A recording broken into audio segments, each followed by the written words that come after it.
August 28th meeting to order, and we'll start off with the Pledge of Allegiance.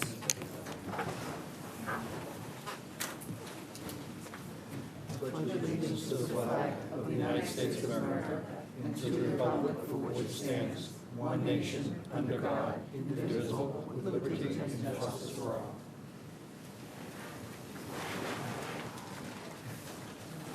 First order of business is the minutes, and I believe Deb read them, Yeah, I did. so we need a motion. I move that we accept and approve the minutes of July 24th, 2019, and August the 14th, 2019. Second. All those in favor say aye. Aye. Opposed, and that's unanimous. COCs, I'll just get rid of the continuances. 242-1671, 2302 Turnpike Street, request to continue to 9/11. So moved. Second. All those in favor say aye. Aye. Opposed, and that's unanimous. And 242-1428, Turnpike Street, Lot 4NA, request to continue to September 11th. So moved. Second. All those in favor say aye. Aye. Opposed, and that's unanimous. All right, first order of business is 242-0022, partial COC for 120 Granville Lane. This particular order was issued in October of 1975, governed the construction of a subdivision roadway and associated 39 lots. The particular request is for 120 Granville, which was subdivision lot 28. This particular lot does not contain wetlands or associated buffer zones. Based on the plans in the subdivision file, GIS mapping, and our field inspector's on-site inspection to confirm that it's well out of the buffer. So it was recently sold, and the new owners want to clear up the title and are requesting a partial certificate of compliance. And I recommend issuance. Thank you. Joe, any questions? No questions. Deb? No question. Sean? This is a partial because the We're rest really- of the subdivision has not been approved. Right, so the lots are getting released as transactions happen even from 1975. So which poor lots are gonna be left holding the bag on this 44-year-old subdivision? That I don't know. It's an unfair question, just, Yeah, I know there's been maybe, as we release them piecemeal partially, it's gonna be some smaller group that are subject to it and gonna Right. be left holding the bag. right. That's not our I job. can Yeah. go back and, Let them fight it. They need some, Right. hey, they gotta eat too. All right, need a motion? I move that we approve the partial COC request for 242-0022 120 Granville Lane. Second. All those in favor say aye. Aye. Opposed, and that's unanimous. Next one is 242-1629 4 High Street. pop up there, why not? So this is for the Center Lot project at 4 High Street. So if you remember this project, it was a couple years old. We took down a 85,000 square foot, 90,000 square foot building that was over the wetlands and built a parking lot in its footprint. There's a bioretention area over the twin culverts that run through the site. We've done a lot of work to restore the wetlands and to bring it in accordance with the plans. I will say that there were 3 different civil teams that worked on this project. There was one civil team that worked on the center lot loop, which included some rain gardens that are outside of the 100-foot buffer zone. But there was a request for determination of applicability, and you all determined that you wanted to review it as part of the center lot project, which you did. There was some issue when those were built, and so we worked with Jennifer Hughes this in the last 6 months to revise those rain gardens so that they function the way they're supposed to. We dug them down, put some river stone, and we have a letter from DCI saying that they're built in accordance with the plans. The drain is in the right area. The permeable pavers are working the way they're supposed to. So that's that center lot loop area. The next phase was the center area. And we had Horsley Witten working on that project. There were several different bioretention areas. I know that there were some field changes that were made during the course of that project. They came in for modification and combined some bioretention areas, and all of that has been in accordance with plan. The system's been working. The last area was the part, what we called Phase 2, which is where we built the new lot behind 40 High. Again, all of that has been put into accordance. We've built up the bank. We do have an enforcement order to do some invasive species management, and so we're still working on that. I think they did another treatment, and they're going to be doing one more this year. It's actually been really successful, and we'll continue to look at that. We have our wetland scientist has been monitoring that on a regular basis. So we had some questions from the conservation agent that we got back answers to her on that as far as contracts and maintenance and review. I believe we've complied with everything in our order. We have a $25,000 bond that we'd like released. Okay, thank you. So I've been on site, and this site is stable. I had asked for just additional information for the special conditions. They provided a response with materials, a revised plan showing the no disturb zone markers, and then no stockpiling markers. They have a contract with Civil Design Group to do inspection and reports, recommending any maintenance or repair that needs to be done for the BMPs.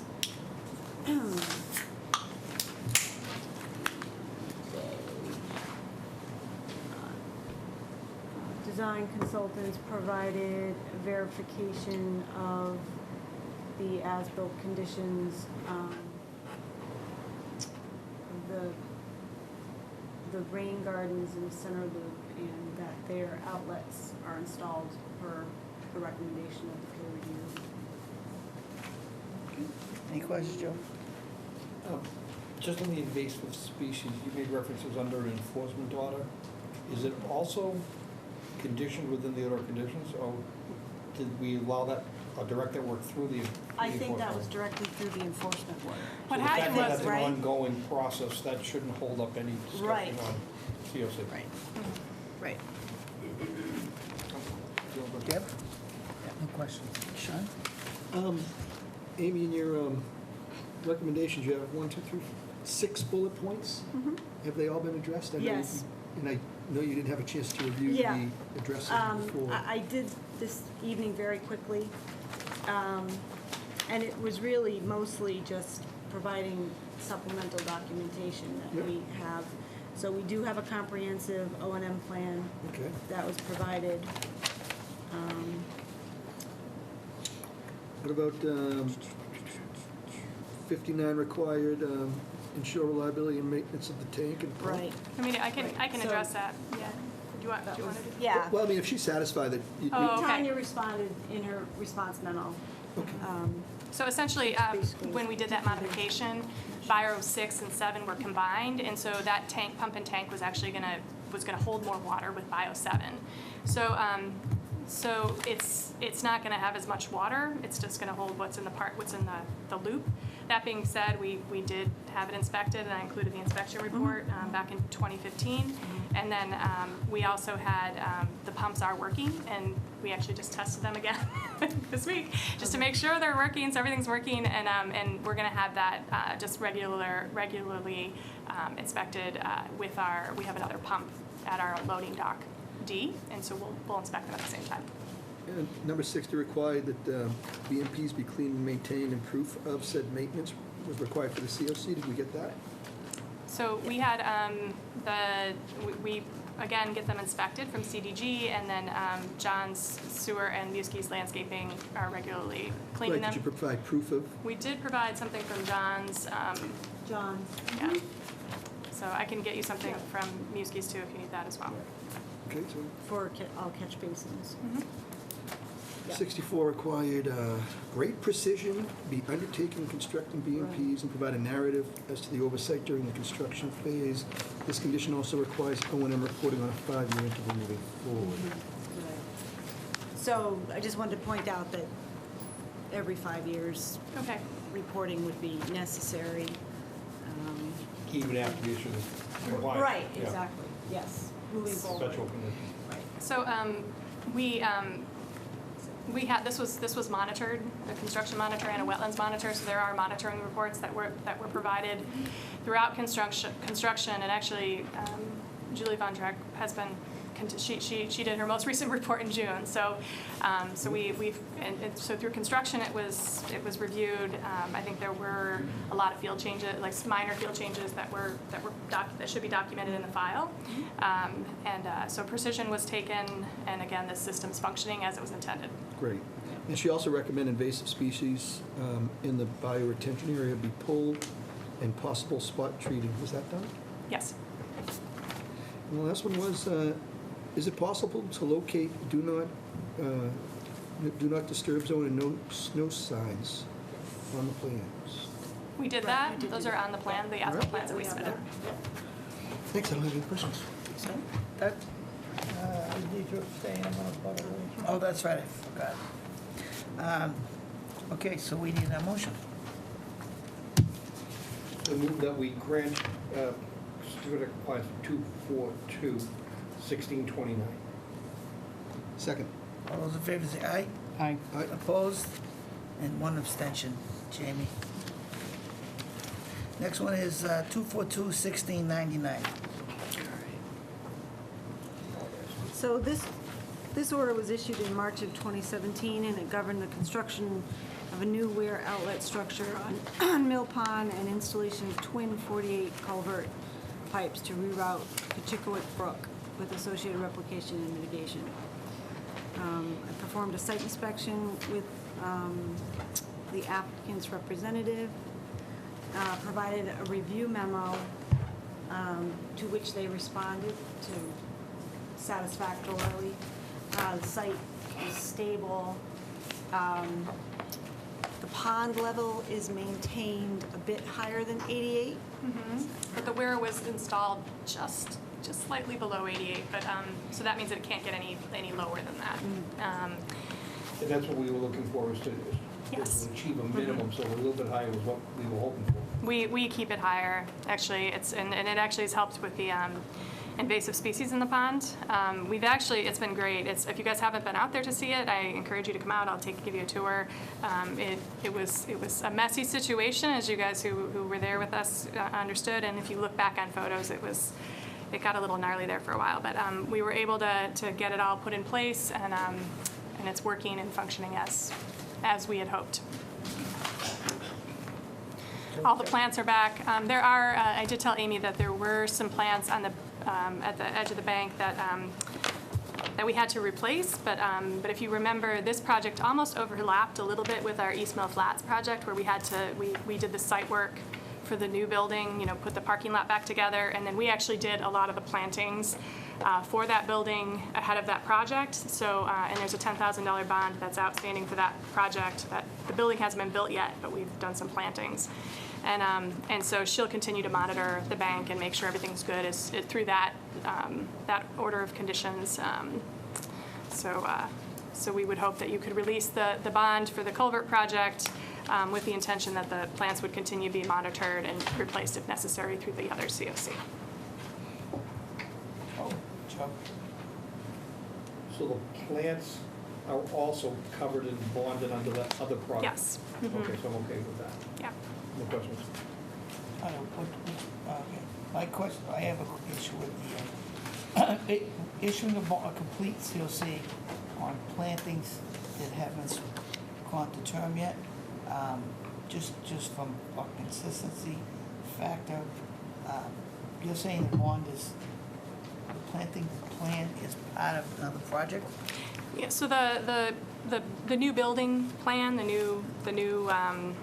the East Mill Flats building, the one that we built over along the East Mill pond. We permitted it 2 years ago. When we were putting back the parking lot after the culvert project was done, that was covered under that project as well. So those plants, because some of the bank plants didn't survive, we replanted them, and they're being monitored through that project. Okay. And what is the, There's a $10,000 bond for that yeah, project. no, I know that, I know that's a little excessive. Amy, what is the term for the plants? 2 years. 2 years. And you have gone not even a year yet? It's been a year. It's been a year. Okay. I'm more inclined. Amy, can you verify? I mean, I believe you. Are they in fact the same plants? Is there an overlap between the two projects, and are we debating releasing the plants under this conditions because they're still covered under another one? I would hate to hold them both if they are duplicated. Right. But I hate to let it go in one and have it let go in the Well, other. that's why I'm more in favor of partial bond, is in keeping some bond for those plants. If they can prove diligence, then we give them the money back, but I hate to give it to them all. And not that I doubt you guys have been great with this, all the processes that we've gone through. It was actually a recommendation from Jennifer Hughes when we did the last site visit with her, with Julie Von Drake. She had said, because these really, again, the two projects, the site plans really overlap, that she said because Julie will be monitoring this anyway. And I think Julie put it in her latest report too, that she could monitor those. If you guys want to memorialize that, we can do that as well. Yeah, I have full faith in Julie as a, as a monitor and wetland scientist. But I'm in favor of partial bond release and keeping some money for the plants. It's only, they get most So of it. take no action or deny the certificate of compliance request, Initial partial. and just, instead just do a bond reduction, hold them only that are left to We can do that.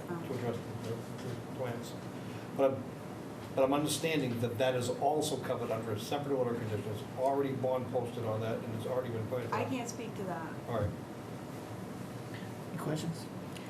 No questions, but a comment, and I do agree with you, Lou. I think that, we should be giving some money back, but not all of it, since it's only been monitored for a year. So, and we need the 2 years. I agree with Amy's recommendation, partial COC, give back 8 of the 10. And Doug can't say anything. Don't say anything. I'm sorry. Yeah, I think in light of the fact that we can't confirm it's covered under other order conditions, then it's the safest way to go. Okay. So, I Sure, thought, getting a compliance, because you're gonna get the money reduction. That was a verbal conversation with Ms. Hughes. I might have it on email. I could go back and look. It was the thought was, But if it's not, I mean, you're talking, the plants along where the transition structure is, those are all stable, and those have had I'm not. the growing season. It's just there's some along the bank that didn't survive, and we replanted them last year, and the conversation was we're okay with moving it over, because again, I mean, all the erosion controls everything's in place for that building. We planted the trees in advance just because we wanted them to mature before the new building came in. So we were taking all those steps. So the thought was just, rather than having to come back to close this one out again, obviously we're not very good at coming back for our COCs. We just closed out our planning board for East Mill from 12 years ago. So anyway, we just wanted to get this taken care of, and then we have the bond for the building. So that would be our preference. But and if you need us to show some proof or to paper it in some way, we're happy to do that. I think it's a matter of the clock ticking away and the plant surviving through the period. Right.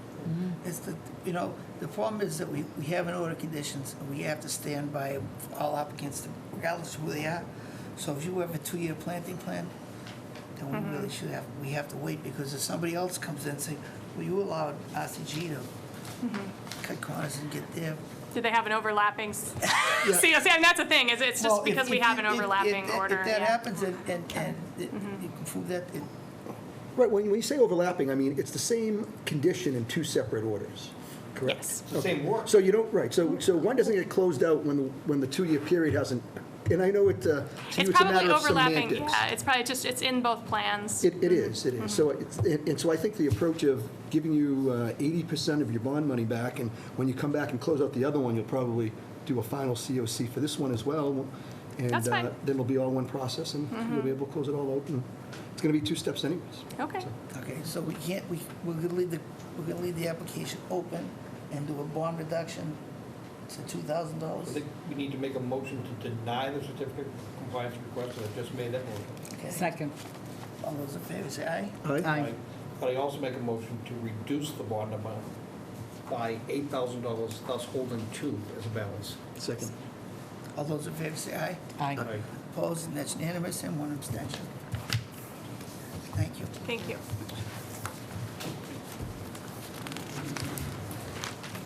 Next one is 242-1714, 865 Johnson Street.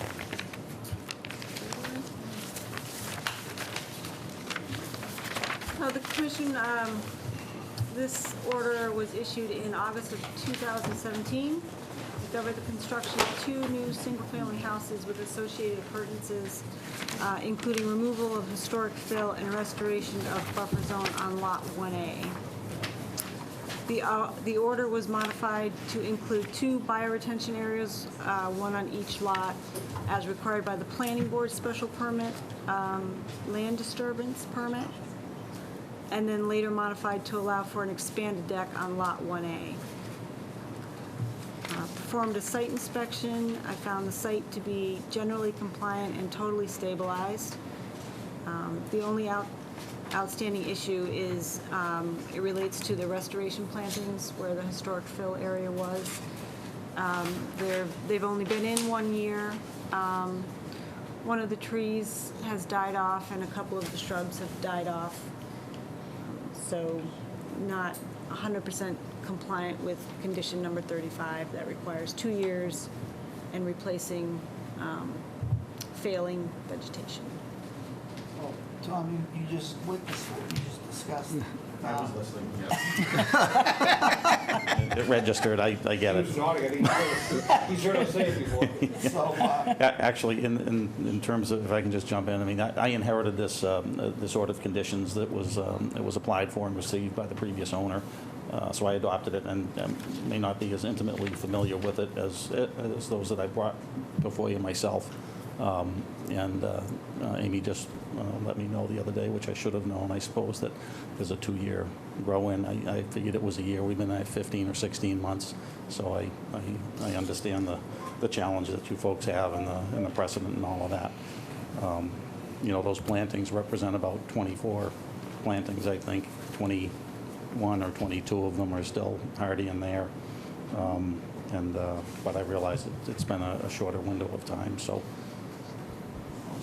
the problem is that if you issue a certificate of compliance with planting plans not in place or not the way it's read, we'll be chasing our tail all over the place. Yeah. So if we stay consistent, we don't have that issue. So I'm going by Amy's plan. I've talked to her about this today also, to reducing it to 1,500 and give you a partial bond release, partial certificate of compliance, or deny the certificate of compliance and do a bond reduction like we just did with, how would you prefer that? Well, there's. Your conditions covers 2 lots. Yeah, Two this lots, covers 2 right. lots. I think we have $32.50 per lot as our bonds. That's what was posted initially. We have a $6,500 bond, I think. Street address 203, which is lot number 1B, that one is clean, if you will. I mean, that doesn't have any of this remediation work on it. So that one, I would like to, because I don't own them anymore, it's an obligation of mine as the, as the seller to pursue these compliances. 203 is ready, if you will, for bond release and compliance. 185, which is lot 1A, I understand keeping the compliance there for the next 8 months or whatever it takes to get to 2 years, but a bond reduction on that I think would be a fair thing to do. Maybe keep $1,000 or something out of the $32.50. It's probably $600 or $800 of plants. Because historically, we generally lease half, but in this case, like you say, it's not one lot is fine. yeah, So Amy's recommendation was 1,500, and I think that's. To retain fair. 1,500? Us I keeping mean- 1,500, releasing 6,500. Well, that's, 1,500 So we're releasing Part- balance. 1,500 of the 5,000. 45. Part- So you part get of it, 5,000 right. back. yeah, that's fair. That's, I mean, I would have liked a little more, but that's reasonable. You've always been fair. We all I want mean, more. part- It's always a good negotiation when everybody walks So I away. agree, No. we should probably keep two then.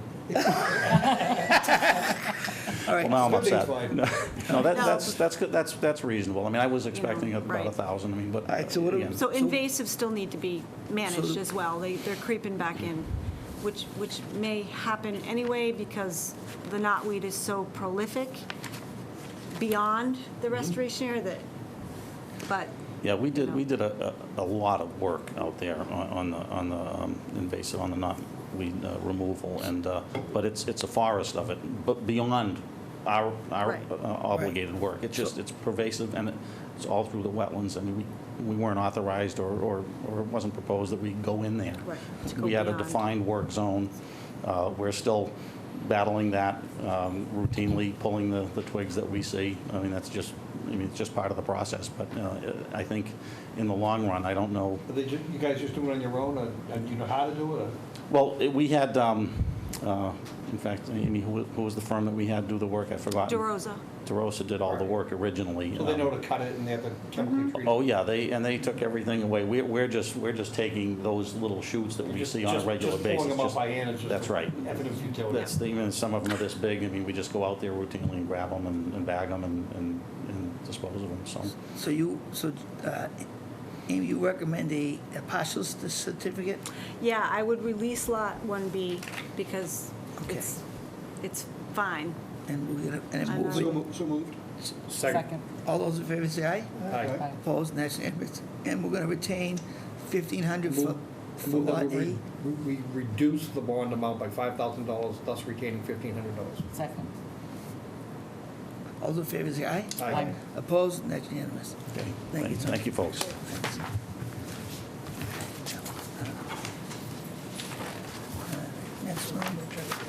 Next one. Modification request 242-1727 Summer Street.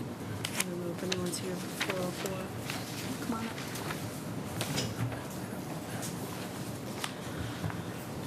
So I had met Mr. Sousa out on the site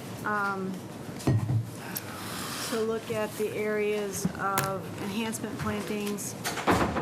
While on my inspection, noticed that a fence was installed that was not part of the previously approved plan. I recommended that they come in for a after-the-fact modification to the order to properly permit the fence. It is within the limit of work, not at all within 25, just partially within the 50-foot, but that was within the limit of work anyway, so. So this was installed by the homeowner after they bought the property. So we're just backpedaling a little bit for that. The fence, it's a white vinyl stockade fence. It doesn't have any freeboard at the bottom between. So The homeowner has 3 dogs. One of them is very small. They come from the city and wanted to buy a house that had a yard that they could let the dog out and run. As you know, Summer Street is a well-traveled street. So they fence in the backyard and they don't want the dogs to get out. And it was described as a stockade fence. Yeah. Is it a stockade Yeah. fence? No. Well, it's a solid. Solid. It's a Yeah, solid vinyl fence. Yeah. So, yeah. It's not like the fence that was there that I removed Yep. that enclosed the pool. Any questions, Joe? Amy anticipated my question by asking about the freeboard. I'm looking at 2 isolated, or 2 wetland areas on either side of the yard. And are they vernal pools, and are we, They are not. they are not. So we're not missing any opportunity for critter movement by the fence being there. No. No, it was verified that they were not vernal pools. Okay, I'm all set. I'm all set. All set. All set? Doug? Motion? I move that we approve the modification request for 242-1727, 404 Summer Street. Second. All those in favor say aye. Aye. Opposed, and that's unanimous. Thank you. Thank you. Done? All right. Thank you. Thank you. Yep, Thank you. thanks. Next one is RDA 30/36 Mill Pond condominiums. So the commission will recall that we didn't have a representative at the last meeting to present the project.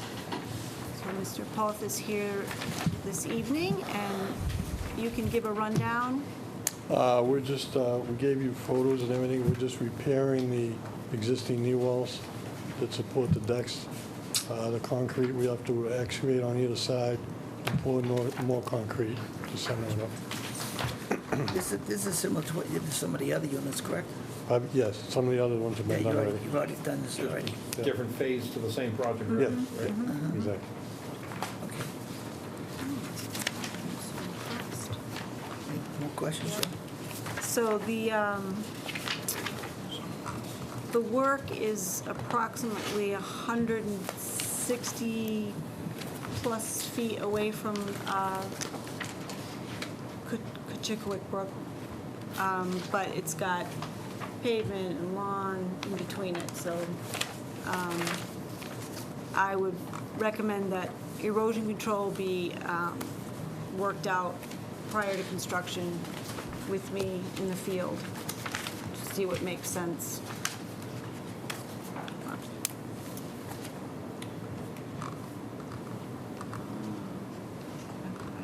Any other conditions? Yeah, let's see. Straw walls. Yep. Straw wattles or sock, maybe straw wattles would make sense. It's really flat.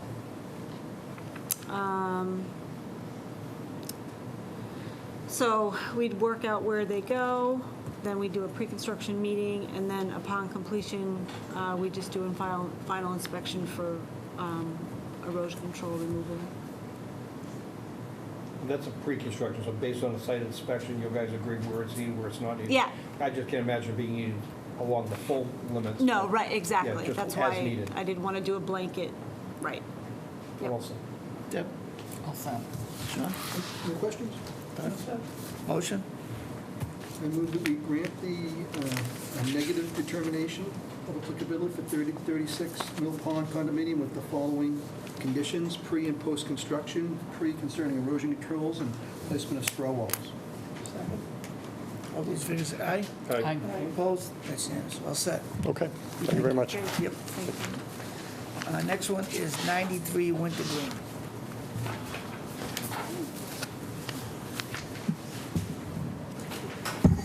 Good evening, all. My name is Phil Trapasso. I represent ALC Design. We are the applicant here for the Arceros, the homeowners.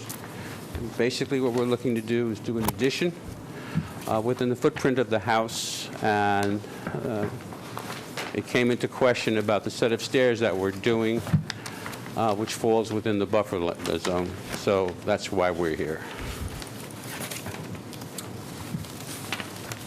So this property is within the 200-foot riverfront area to Mosquito Brook. The edge of wetland is defined by a stone retaining wall at the rear of the house.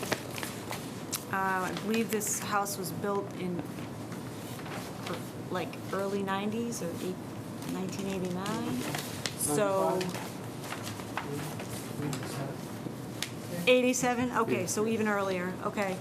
So it was prior to Riverfront Act, and I believe prior to no build zone, or under the bylaw, When the bylaw first came out. first came out.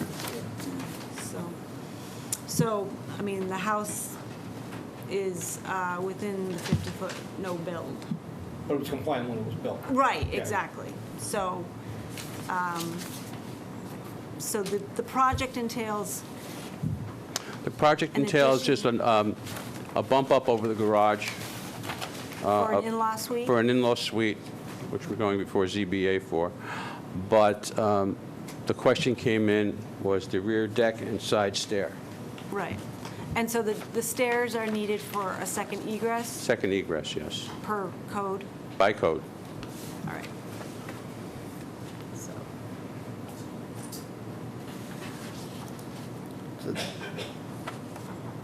for starters, this requires a waiver, correct? yes. Waiver request has been submitted with the RDA Okay. application. Can you do that? Can you do a waiver with an RDA? No, It's not an RDA, so it is, Would. isn't it? it can't be an RDA. It can't be an RDA? I haven't got my recommendations. But you do. And I don't want to mislead anybody, because it made me pointless doing an NOI as well, depending on where the debate goes. Well, plus the fact that he said he hasn't gone before zoning yet. Right.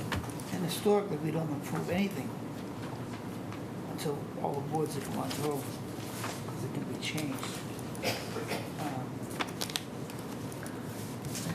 Let's take this in order. The footprint of an existing garage is in place, Is in place. and right over, it, within that same footprint, you're building an addition. Exactly. On top of it, you're not getting any closer. No, no, we're staying within the footprint of the Staying within existing. the footprint of that. So putting a second-story addition on that could be an RDA if they're not changing the footprint. Okay. Right. Let's The just addition. follow that train of thought for a second. I think the fly in the ointment comes by adding the deck to the outside. That is an extension beyond the footprint, which in fact gets closer than what we allow, not only in the no disturb zone, but not only the no The build no zone, but build also zone. into the no disturb zone. Right. And it may be able to be kept out of the no disturb Yep, zone. yep. But still, we require the waiver within the 50. So then the question becomes, would we even do that? Right. And you had mentioned that, and I don't know what the second floor plan looks like for the in-law. Does it have its own entry into that unit from the main house? Yes. And so It's not a separate apartment, it's an so- in-law, has access to the Family main suite, house. right? Right. So the main egress is the house egress. It's basically the house egress, yes. So from a building code perspective, the second means of egress simply is the doorway out to the deck. If you can evacuate the house, you don't need to stare from the deck. I'm going through the same thing you're going through. Okay. And I'm not putting it, and I don't have to put a stair in to get down from it, as long as you can evacuate the structure to the deck. So the stair provides minimal encroachment, but nonetheless, maybe something that could be discussed, and it may not need to be there. It may be there as a matter of convenience, but it would make our life easier if it weren't there from allowing discussion of the waiver to move forward. The deck itself, it would be out beyond the limits of the house, so I'm sure how we'd ever get a waiver on that. Yeah, actually, you're right. If I could just, Mr. Arcero. Sorry, hold on. It wouldn't be past the existing, the family room is the closest point to the river, and the deck won't go past that. Do you know what I mean? So if you look up on the screen there, Yeah, you've got a second plan. Could you put the site plan up? Yeah. That'll help us. And we can remember this, too. Yeah. Because what we have is that wetland line, A1, A2, A3, which simply goes straight across the... is it Right. the one? That's, no, there's a different Okay, plan that was in our packets. all right. Can you show me that one? It looks very similar. Oh, all right. Done by Terranzoni. with all the setback levels. Yeah, I have, that's what I was hoping to get. Is it this one? That's it. That's It doesn't So we have a show, wetland line that's, it's straight across the map. it's straight across and it's controlled by the retaining wall. So my point by looking at this is, the house already extends to within the 22 Yes. feet plus or minus. Yep. The deck, it would come in a little bit, but it still would be within the 50. It's a Yeah, structure within the absolutely. 50. Yes. So that's Right. the issue. It's not within the Right. 25 or Right. avoiding the 25. Right. It's the 50-foot Getting it out of the no-build. 50, which is impossible. Yeah.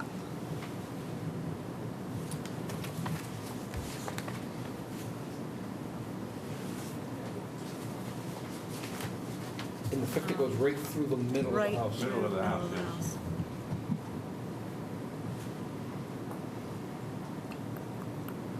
I'm sorry, you were saying it's impossible to approve?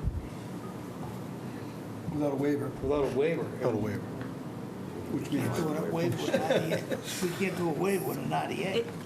And I don't want to mislead, I'm not sure there'd be support for a waiver, unified support for a waiver, even with an NOI. No. But we can prove it now anyways, the way it is. I just don't want to, if we were to Would there, issue a positive determination, I just would Right. hate to have them send an NOA, only hear them It's still say no. The same issue. right. I'm just trying to give them as much information as we can at this meeting. Would there be an opportunity to make an egress closer to the front of the addition so that the stairs would be outside of the 50-foot? Outside the I 50 mean, foot? turn a window into a door? You're talking about putting the deck on the side of the garage. Or Don't just get within the stairs? 50, that would mean they would have to go for a different variance for the deck, for a sideline setback. Yeah, but your 50 runs right through the middle of that. Your deck would have to be up in front of the house. Yeah, that would make sense. But it's not a deck that's for egress, it's stairs to get out of the house if there's a fire. So if you have a deck with no stairs, what, I guess I mean, to don't be fair, we understand that. were considering this the main egress, the main entrance to the, To the apartment. we were considering this the main entrance to the apartment. Yeah, so On the that's- inside of the so house, that's, the inside of the house is the second. it's connected by a Yeah, so bedroom. that's the issue with the building department. Well, there's two, there's zoning, you're in front of zoning for what size? For the size, because it's what, 900 square feet for an in-law apartment is the zoning But bylaw? we're going for a special use permit, yeah. So it's bigger. Yeah. I think bigger than that. No, No, it's under nine, I It's think it too far was garage. 7, it was on like maybe 700 square feet. 20, yeah, Well, I'm just thinking, 760. because I was thinking if it was smaller, then you could put the stairs in, away from the, but you were inside the 50 anyways. Doesn't matter.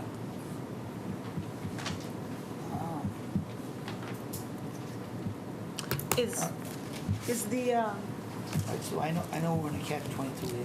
So what we should do is. is the door, is this door existing or proposed Existing. existing? I mean, so the main issue is the 2 footings for the deck, because the footings for the stairs may be outside the 50. Is that right?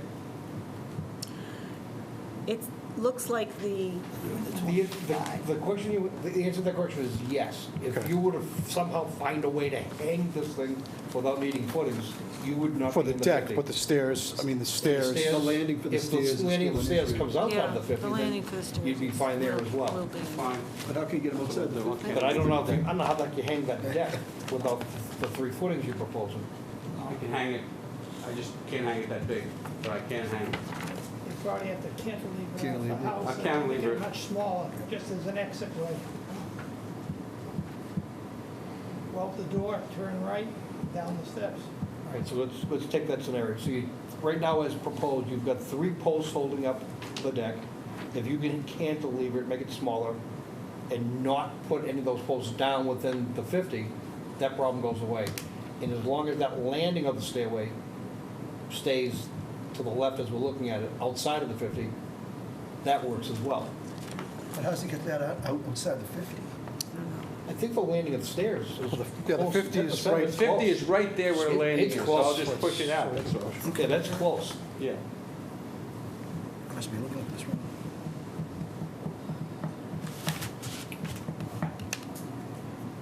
Oh, now I see where the 50's cutting through. Got it. Yeah. Right, so what do you want to do? We gonna continue it, or we gonna Plan revision. have them go for an NOI? So if he does everything we just talked about, it's back into the realm of an That's a good RDA. point. It's back into an RDA, if he's able to do that. If he can modify it, can come back, we can still hear it under an RDA, because he's not doing any Not asking for a land waiver. disturbance. So I guess what is the process for a waiver? Is that just not worth asking? Is that It's, what I'm getting here? It's pretty, we're pretty conservative on giving waivers, to say the least. At least Even for 3 footings? Yeah. Speaking for myself, yeah, it's not the matter of filling footings, it's got to do with trying to be consistent with every person or entity that comes in front of us, from my perspective. And the thing of it is, it's clearly, to grant the waiver, you have to give an alternative analysis. And you, if there's an alternative to not grant the waiver, then that's probably which way the commission will lean. Right. Shut this off. Sorry. I'll shut it off now, sorry. So that's as far as the waiver goes. You'd have to give an alternatives analysis, and if they just showed you a way to do it, to get out of it, so the waiver would be difficult to get approved. So you're better off going away with the RDA, so you don't need a waiver, and just move it the way they suggested. So could they continue this, come back with a Yeah, well, revised they plan? gotta continue it anyway, because they gotta show us a new plan. Okay, so it's not a resubmittal? So I'll show you We a would- set of plans. We'd continue, you'd revise the plans per the direction tonight. Okay. And I would suggest that on one of the elevation plans, that you draw on the 50-foot line. Oh, you want to see where it falls in? Yeah, Okay, I got you. yeah. All right? Good. And if they do that, does this meet the requirements for an RDA versus an NOI, you guys? Let's give them that direction too, I would think.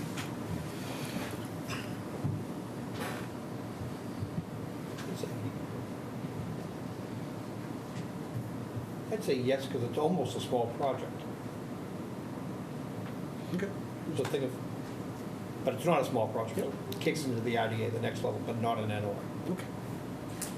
Any questions, Doug? All right, so motion to continue. So moved. Second. All those in favor? Aye.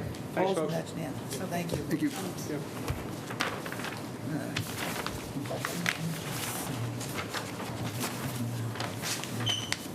Because we can't.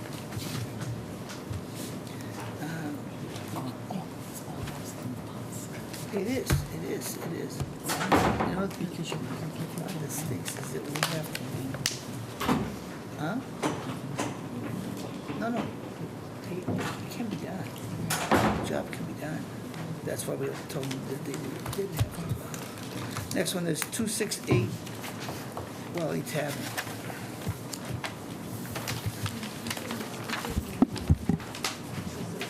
Okay, all right. Okay. I'm just gonna. The commission received a revised plan. You should have that somewhere on your desks. Stamped today, Revision 7. revision number 7. Well, I'll defer to my, before we start this, I'm going to defer to my other commissioners. There's 2 violations on this application. Can we vote on a new application when there's existing violations on the plan? So, Probably not. so I spoke with the contractor this afternoon, and the plan that's showing the existing shed is actually, was a proposed shed. And it Right. did not say proposed on the plan. I took this plan that was prepared by Fieldstone Design, and it had a lot of elements on, incorporated into it, and it was kind of like a wish list prepared by, for Mrs. Attal, the wife. And what they actually really want to do, their only focus is a deck. That's their only goal, is to build a double the size of their existing deck they have on the rear of their house, going from like 250 square feet to 500 square feet.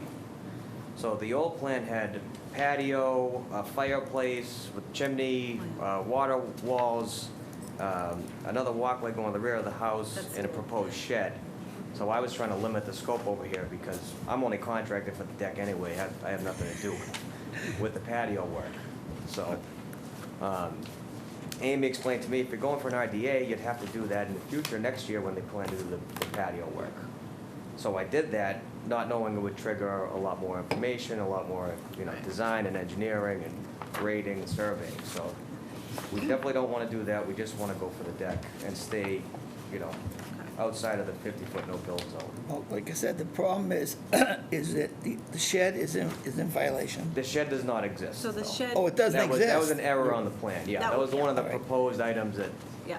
was on the wish And you list. have the play area in the 25. The play area was there when they purchased the house. It So, it doesn't really matter no, because it's there. right. I mean, you could tell me that Noah put it there, it doesn't matter. It's there. And I could be wrong. I thought we didn't hear applications when there was existing violations. Well, I think sometimes we've had filings in front of us where there was a deck close to a wetland, and we've had it as part of our order that the deck be removed, I think. As part of, Obviously, the RDA or NOI or whatever, maybe. yeah, we would seek resolution through whatever process the permit is going to follow. Right. If the applicant's, whatever the item is, place that. Okay. If No, I'm just- if the applicant says, it was there when I bought it, I want to keep it there, and, I'm not going to budge on that, then it's a violation. Right. And in that instance, we couldn't issue it. And my memory was that, I don't know if it's written rule or just, Al Manzi's best practices. It's, you don't, no more than 3 conditions on an RDA, right? Right. So if one of them's gonna be remove the play area and stop mowing all the way up to the wetland, then that's 1 or 2 of them right there. So maybe it becomes tough to have an RDA when you have violations on the property. Al pays attention at the MACC conferences, that's actually taught. If you Well, I'm need glad it's more just than- if you not need rumor more and than- If you innuendo. need more than 3 or 4 conditions, it's probably not an RDA to Yeah. begin with. Right. So I was reviewing aerials, historic aerials, and it is very difficult to determine based on the aerials that I was looking at when that play area went in. So I don't know. It's very visible in 2017, but I couldn't verify, whether it was there when they bought the house or not. So But I'd like to point out too, since we're talking about it, that the whole house is in a violation too, because it's within the 50-foot no-build zone. Not the whole house, but the garage that's there. So it's like I don't know, maybe a pre-existing non-conforming condition. Yeah, but it's a condition that we can fix. We wouldn't make you move the house. No? We're gonna make you move the play area. Okay. That's why the shed too, but the shed is non-existing. So let's start with what I don't see on the plan. Again, it's landscape architect's plan, I think. Yeah. I don't see a survey, I don't see a line, I don't see a definitive wetland line. I see limit of wetlands depicted somehow, but I don't know if it's surveyed in or if someone's reasonable representation of what they think it looks like, but it doesn't look like it's surveyed in. Oh. And we have distances that are pulled off of that line, and I'm not sure if they're sacred. So I'm not sure, without knowing that the wetland line has been confirmed, I'm not sure what we have in front of us. Right. Well, it hasn't been delineated in the field. It was borrowed from past plans and field observations. Okay, that's bare minimum before this moves forward for any other discussions. We need to know where the line is. Rather than spinning our wheels on hyperbole in speculation, I Okay. just as soon continue and get the line defined Okay. and show it on a plan. Okay. Questions? You have any more questions, Sean? Nope. Doug? All right, so you know what we're looking for? You want a surveyed plot plan showing wetland delineation? And We need, the start of any process is verifying the line. From the line, we can then derive setbacks And then that, with that, we can then review the work and how they affect the setbacks and the line. So however did you do that? If the line is pulled off of historic plans and field verification can determine that that is in fact accurate, then we can have a discussion of how that gets shown on the drawing. But I mean, the previous plan that it would be taken off of is 1998. That might be too old. Yeah, too long. well, it's ridiculous, yeah, 3 years, 4 years max. I mean, So it needs to be redelineated. Yeah, has to redelineate. I mean, Ben and I surmise that it's at the edge of lawn, but it could be further into the lawn. Could be. So, Well, because it's lawn, but you could auger in and the soils oh, may, right, the soils absolutely. may No, tell I you know. it's wetland. No, right. Yeah, so yeah, we need to determine the line, that's step one. So it needs to be delineated and surveyed in. Right, and also, the construction access to this job, whichever you're gonna do, and stockpile, because you're gonna, your access is in the 25, according to this. You're gonna go off the end of the driveway into the backyard. Well, I could either do that, or I could come off the street and come on the east side of the house. That's where the septic system is, right? Yeah, but it's not using big equipment. Okay, well, that's your call. Yeah. But we, And it's not a lot of material going in and out for the deck, because it's 11 posts. I mean, I might even hand dig them. okay, well, you have, show us the construction access, and if you are gonna have any stockpiling at all, put it on the site. We require, show it on the site, we require that from everybody. I put in the narrative that I would live load out. Okay. All right, so, you know what they want? I do have a question, though. Yes? So if these lines are accurate, I come back with the same drawing, but with a stamp, basically, and the lines are accurate, then what's the next step? Would you be asking for them to remove the swing set that's there, or, and the little, Well, 'cause that might be something for him to consider before he goes and, requires an engineer. well, he's Maybe I'd gonna, rather keep the swing set there. we could make him move that anyways, Yeah, It's already there regardless in of front your, of us. regardless of your planning. Is it just a swing set? yes. Get it out of the 25, put it somewhere between the 25 and 50, somewhere else in the yard. It can't stay up against the wetland and in the no disturb area. Right. That would be my position now. If you can demonstrate it's been there for 15 years and I don't think it. Continuous use the entire time. yeah. But rather than going through all that, if they're not in love with it, or if they think they can relocate it, that's the path of least resistance for sure. Also, when you give us another, well, an engineered plan won't show the invisible shed. I'll make sure it's No, you gotta revise the plan non-existing, tonight. non-conforming. Oh, we did? You gotta revise I didn't the see plan, those. Yeah, that, I did get a revised plan, Okay, yeah. all right. I so- didn't know the shed wasn't there today. I'm All sorry right, about so we that. need a motion to continue. so moved. Second.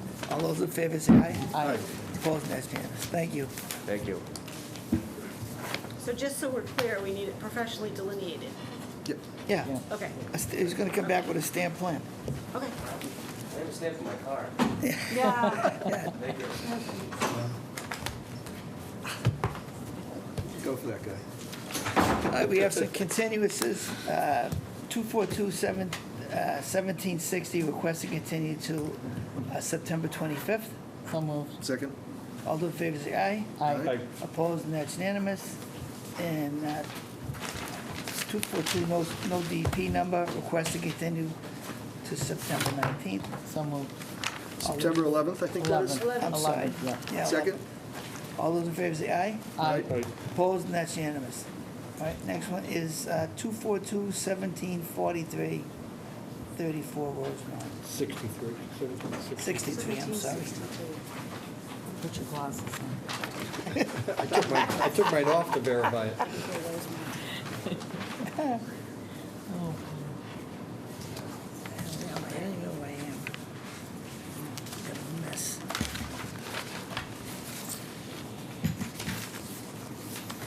Amy, did you give your, Good evening. For the record, Jack Sullivan, Sullivan Engineering Group. I have a notice of intent in front of you for 34 Rosemont Drive. It's basically the homeowner's looking to expand the backyard. We're within the riverfront of the Mosquito Brook. We're also within the 100-foot BVW buffer zone. Norris Environmental did the wetland flagging. They flagged the riverfront and the BVW. What I tried to show on the plan is existing conditions where the existing tree line is in their rear yard.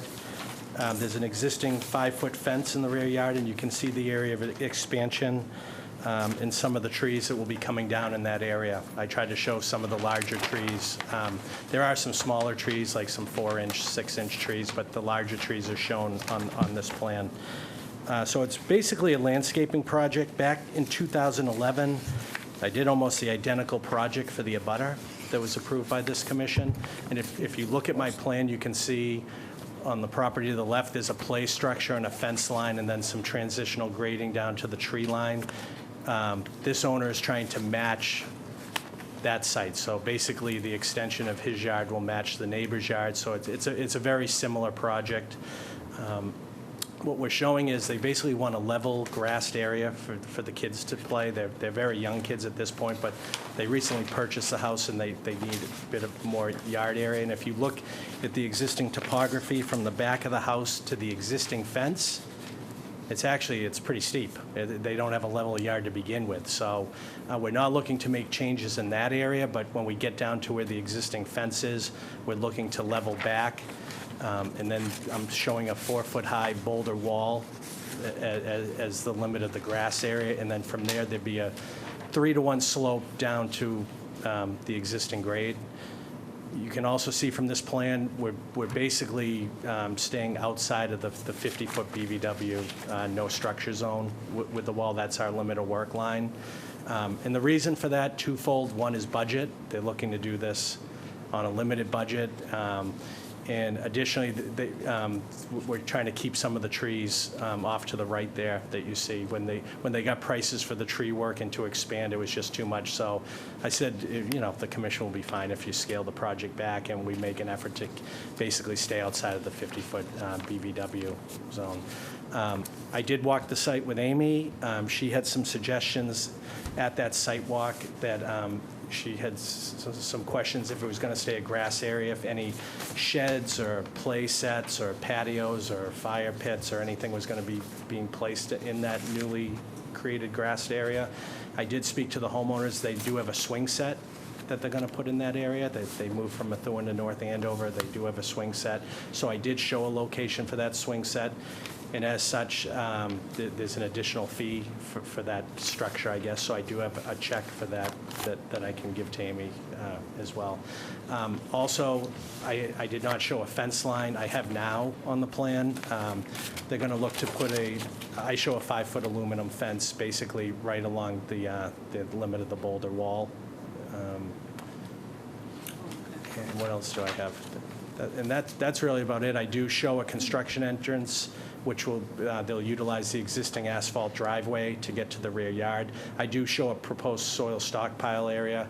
This project it's a fill project, so the only real reason for that stockpile area is if there's, I would assume trucks are going to come in, dump, but if there's loam to do the finished grading, they may stockpile some loam and move that around when they're doing their finished site work.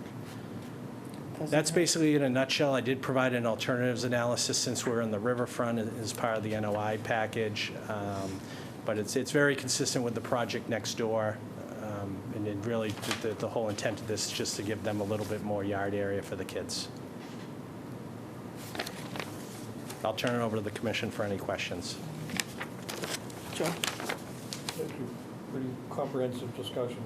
I'm all set, no questions.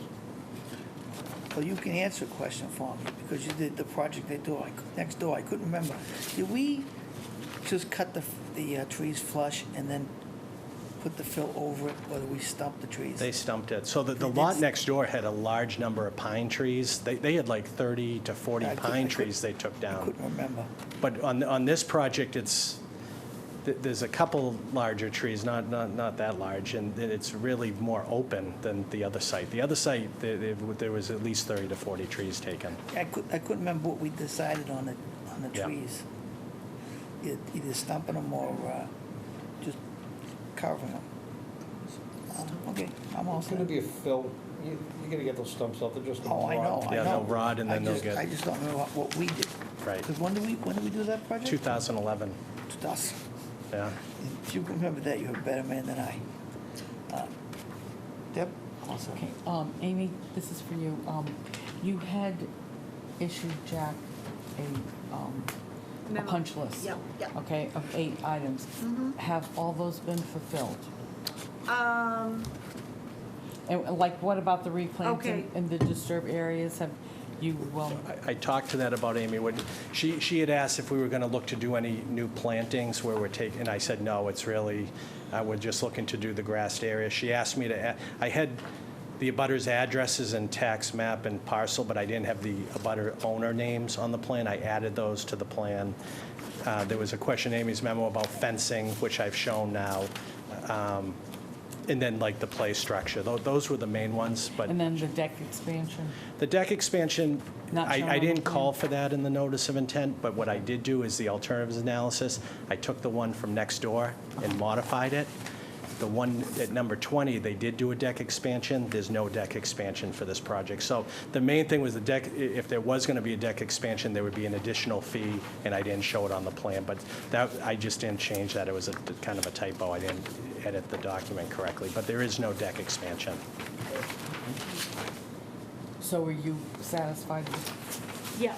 everything that you would ask for that Jack had provided So you with the just answers? additional fee for the fence. Yep, and I have the additional For the fee fence. tonight with me and the proof of mailings to the abutters. Good. Thank you. Contour lines were carried through. So Jack, as I look at this, you got the deck and then you go back and I see the 200-foot riparian buffer zone and then the existing tree line, is that what's shown there? That's right. And is there an existing 5-foot aluminum fence there? Or is- Yep, right at the tree line, there's an existing 5-foot aluminum fence. Gotcha. So that 5-foot aluminum fence, it encloses their backyard right now. It runs here to here, right along the tree line, Yep. back up, and then returns back to the house. And, So the idea, they're hoping to actually reutilize some of this fencing, along the new limit, along the new grass line. beyond that fencing right now, is it just not been disturbed in years and it's just overgrowth? No, it's really overgrown. Amy Yep. and I had trouble just walking back there.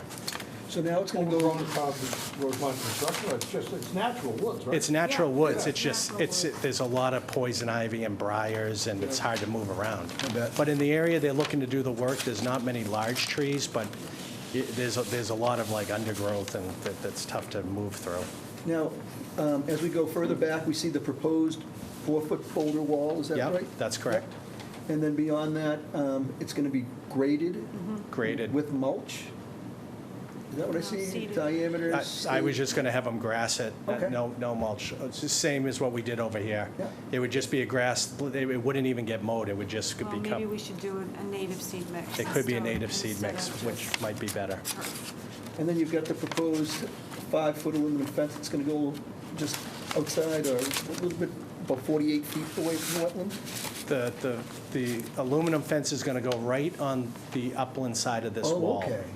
So we're not looking, this is the erosion control, this Gotcha, that's thicker the erosion line. control, thank you. Okay, and I gave myself some room, here's the wall, and so we Yeah. have enough room to do the grading. Gotcha. But the fence will go, because it's a 4-foot wall, we don't want the kids going off it. Yep. So it'll go on the high side of the wall, Okay. at the edge of the grass. Understood. So would the 4-foot wall be a retaining wall or just a landscape It's wall? going to be a retaining wall, right? It'll be a retaining wall. It will? Yep. It's going to control the slope, But account for the but slope where we're difference. not over 4 feet, it's not a structural wall. If I get over Okay. 4 feet, I'd have to do some sort of structural wall. This is just going to be boulders placed. It's more of a, Bulkhead, and then there's a wall, right? What's that? It's like a bulkhead more than a wall, just Yeah. holding the earth back. Yeah, it's holding the earth back. So, on the grass side, you'll be here, and then on the other side, there'll be a 4-foot drop. This entire area is going to be at elevation 100. So it is a retaining wall Yep. of And sorts. and on the other side, the erosion control is just going to be wooded as it is now, right? That's And- right. And we can put some markers up at that location? If you want to. Great. Thanks, I don't have any other questions. Yep. And the native, we should probably do something besides grass on the Native 3-to-1 slope. seedlings. So if that's a condition, we're fine with that. So can you just expound a little bit on the wall? Because I really thought it was just boulders to, demarcate. So So, it's a riprap? no, it'll be boulders. There'll be two, three, if they're 2 feet high, there'll be 2 boulders stacked. Okay. And the idea is, coming off this, we need a 3-to-1 slope. So if I don't do some sort of wall, this yard expansion would make no sense. They'd eat up another 18 feet so by doing this wall, it's just boulders stacked 3 to 4 feet high, and then that's it. It's just a landscape Still a wall. retaining wall, and you gotta design it as a retaining wall. If it's over 4 feet, I do. If it's Well- under 4 feet, you still have to consider it that way from an engineering point of view. Yeah, The base gotta be at least twice the height. I mean, not half the height, rather. yeah. So there's going to be large boulders placed there, so they're not going to go anywhere. So They do they you, didn't want to get into a cost of building like a segmental block wall or some sort of masonry wall, so just boulders placed. so do you anticipate, using geotextile fabric on the On the upland side? upland side, there'll be All right. geotex, so there's All no right. erosion through the boulders. Maybe more spec on that. Any other questions, Doug? Right, motion? Can we close this? I think we can. May we? Does that sound right, Dave? Yeah, I mean, I guess Take a try. we could condition, I would like to see more specifications on the wall, cross-section material, You probably should show a cross-section of the wall that, Yeah, on the plan that I did provide a cross-section here. yeah, but it's not, it's But just, I- it's a Up the straight slope, line, but- that's all it is. Yeah, because it's vertical, but I should show something with Something- fabric on the uphill yeah, side kinda or some how- detail to You kind of that. have to inform the contractor, Right, how is he gonna build this and what should it look like? yeah. Yeah. Jack, I think on the wall, I mean, we know what we're looking at, right? A couple boulders on the bottom, another boulder on the top, it's gonna have a little bit of a batter to it. That's right. The hardest part is gonna be getting a fabric behind it so that the fines from the upper yard Right. don't simply wash through the crevices in the boulders. Right. That's really what you gotta do, is They just could make sure either you're use stone, all or they that back. could use the block wall. They could use a block wall. It was just the cost for them doing this. Well, the stone, you gotta get somebody that can place stone properly. Right. Well, it looks like they're hiring Peter Breen to do the I guess project, the so, construction cost is more with that, the block wall is not. yeah. I'll provide it, I can add a detail to the plan on the fabric to be used on the up gradient side. Yeah, just a Yeah. cross-section to see, So, what it should. So we condition that as a pre-construction, that's almost getting a modified, Yeah, if a you guys are okay. revised record drawing. Or we can simply Continue. and do the same thing, because we don't have a decision tonight We always anyway. That's true. We like that. That's true. We'll just continue it and keep things clean. Okay. So we can accept your plan at the, but That's you don't fine. have to be at the next meeting. Okay, that works for me. I like that. all right, So, move to continue. motion to continue. We have a motion and a, Second. all those in favor say aye. Aye. Opposed, and that's Great, unanimous. thanks, Jack. thank you. Thanks. Okay, next one is 242, no DP number 137 Andover Street. I take it all these people are here for that. I know. That's why everybody's here. Seems to make some sense. Before- The reservation. Construction of new access trail. Before we start, I want to just ask a question. And I don't know who I have to address. My question is that the entrance that you were proposing is on 125, correct? I'm sorry? The entrance that you're proposing is on 125. Yes, that's correct. Right, 125 is a state road. That's correct. Right, have you applied for a permit for a state road? So we're working with Van Ness Associates to apply with MassDOT for a new curb cut application. So that is in the works. I don't think the application has been submitted yet. We wanted to start moving things with the town first, but the application is in the works. Because if that denies, it blows this whole project out of the water. That's correct. So that's why I'm a little hesitant, because I want to do my diligence, but I have an issue trying to move forward on a project that can conceivably be denied. But my commission is, I'd be willing to hear it, and I'm sure the abutters would like to hear it too, and I'm sure that they have some input, as I can see all the abutters sitting here. So the order of operations was just a recommendation from our traffic engineer, and so we're following his recommendations. Okay, go ahead. So my name is Elizabeth Curie-Sol. I'm a project manager with the Trustees of Reservations, and I'm here in reference to Stevens Coolidge Place, address 137 Andover Street, but the property that we're talking about, the lot we're talking about, is off of Chickering Road, currently identified as 0 Chickering Road. We're going to be getting a new address as part of this proposed project as well. I'm here tonight with our civil engineer and our environmental engineer from Hancock Associates, as well as two of my colleagues, Kathy McDonald, who's our director of Stevens Coolidge Place, and Jeremy Dick, who is the stewardship manager. So I wanted to provide the committee with a little bit of context about the application that you have in front of you. So this is part of a larger initiative that the trustees is implementing across a few different properties, public gardens initiative. So it's a significant investment in a few different site elements. Of course, expansion of the existing public gardens, the preservation of the historic house and historic gardens that have been restored over the last 10 years, expansion of family and horticultural programming, a look at our visitor orientation and amenities and accessibility strategy, and then also activating the entire site. So currently, our visitors only access the historic core of Stevens Coolidge Place, which is actually a very small portion of the entirety of the Stevens Coolidge Place, which extends on both sides of 125 Chickering Road. So the plan is to implement this project over the next 3 years. So the application that you have in front of you today is phase 1. And it's dealing with some of our more immediate site issues, which is safety around the existing parking conditions, as well as visitor orientation issues. So the application includes, as we discussed, curb cut along 125, which would be the new primary visitor entrance, a gravel road and gravel entry drive, which connects to a gravel parking lot for 60 cars. And we're planning to repurpose a existing tractor shed to become our sort of visitor orientation space. So to give you a little bit of more information about our existing site conditions, so we're dealing with a couple of different existing wetlands.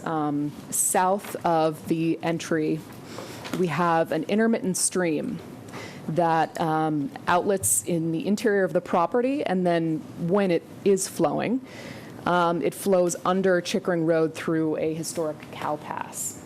And then we also have a wetland that runs north of the proposed entry that runs along or parallel to Chickering Road. So the entry drive, or the entry curb cut, which was located by our traffic engineers, is basically hemmed in on all sides by wetland setback. And so the location was determined specifically to keep us out of the 50-foot setback, but we are within the 100-foot setback. And then the design of the entry drive is staying out of that 100-foot setback. So currently that area is a hayed meadow. It's mowed, I think, once a season by a local farmer.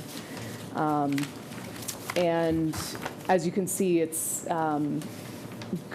proposed to be used as some overflow parking, as well as our stormwater management strategy that we're currently working through. And this, of course, will be permitted by the planning board as well for site plan review. And Deb, I don't know if you want to talk a little bit more about the stormwater management piece. Thanks. Oh, thank you. Okay, let me angle this. Okay, but I'm gonna stay here. Okay. Again. A little, what I'll say will be redundant, but I'll make it fast. These areas were delineated for the Rozier Environmental. I delineated where this discharge is to on the other side. And since we made this application, I delineated the rest of this area down to this area. I was conservative in just following a contour here of what the wetland boundary may be that will for an initiated wetland edge. In the field, I found with performing a delineation that it's much narrower and close to parallel to Chickering Road. So that'll adjust our 100-foot buffer zone and the 50-foot and 25-foot. We will be submitting a plan that shows a survey of these plans very, very shortly. We'll get that into the record. There's no culvert connection between these areas. The connection is here. This area has a very, very subtle intermittent stream within it, enough to call it bordering vegetated wetlands. So all I did was complete the delineation up to the property line where it turns around and just comes right up to the road. It doesn't go anywhere. There is no priority habitat or estimated habitat mapped by natural heritage on the property, and there's no perennial rivers, so really it's nice and simple what we're dealing with. We can't avoid the 100-foot buffer zone, but as just was said, we're able to position the access to the gravel driveway between the areas and keeping it outside of the 50-foot. This area, there is a wooded area along here that will require the removal of some trees that we've acknowledged within the notice of intent, but it's a very narrow little piece. You're quickly into the mowed hayfield. And now I think we're ready for my colleague to speak to the stormwater management component. I think you want to let them finish. So, after that. Good evening. My name's Deb Colbert with Hancock Associates. I'm a professional engineer. When we submitted this plan, we did not know the delineation of the wetlands, and when we were doing the stormwater design, we were trying to keep the discharge out of the 50-foot and the 25. Now that we know that the delineation is further down, we are actually keeping it out of the 25 and the 50-foot. We're moving it back. So that's currently under redesign, and the roadway, like but it was already mentioned, we're trying to keep it as far as possible out of this 100-foot buffer. We're going to have a drainage swale that comes down along here, and then also a drainage swale that comes down along here.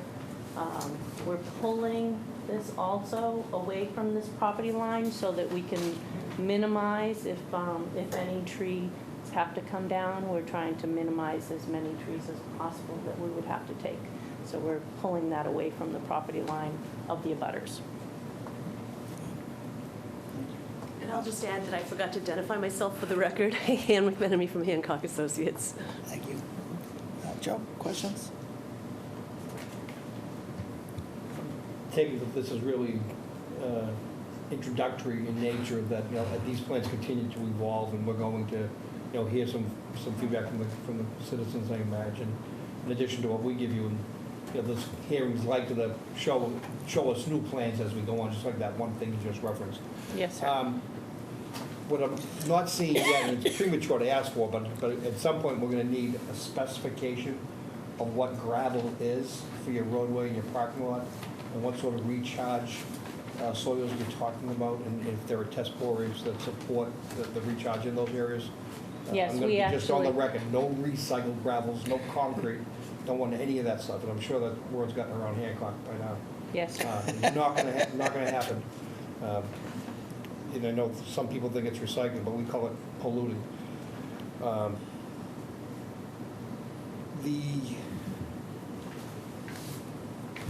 of intrigued by the history of this. I like the Stevens Coolidge place, but that resource area that's finger-like, the long one, is that Wood Road? Can you see that? Is this one right here you're talking about? On That's property- the extension of the Paper Street Wood Road. Wood Road. It is Wood Road. I don't believe it ever was actually a road that extended through the property. It possibly was a field road at It some was, point. it exists.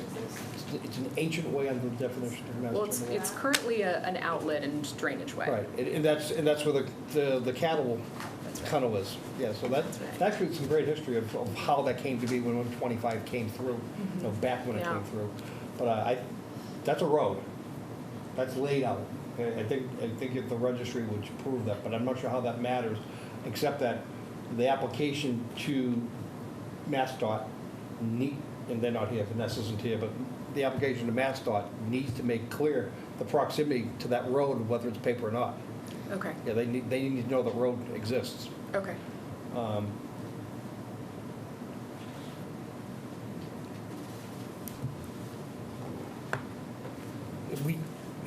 It's tough where we've got a gravel road with a gravel parking lot.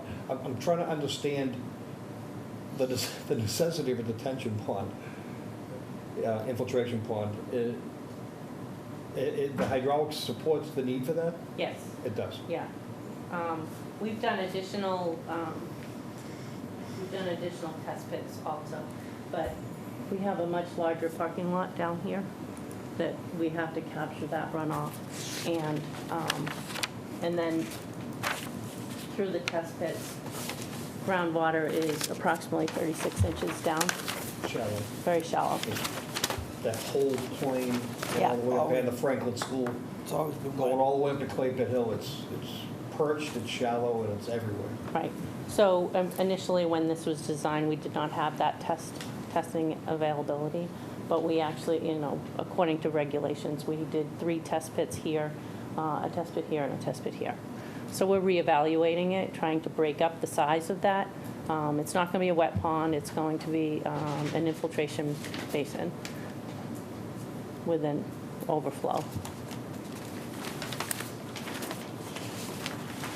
Roadway and parking open year-round? There will be plowing and maintenance throughout the year.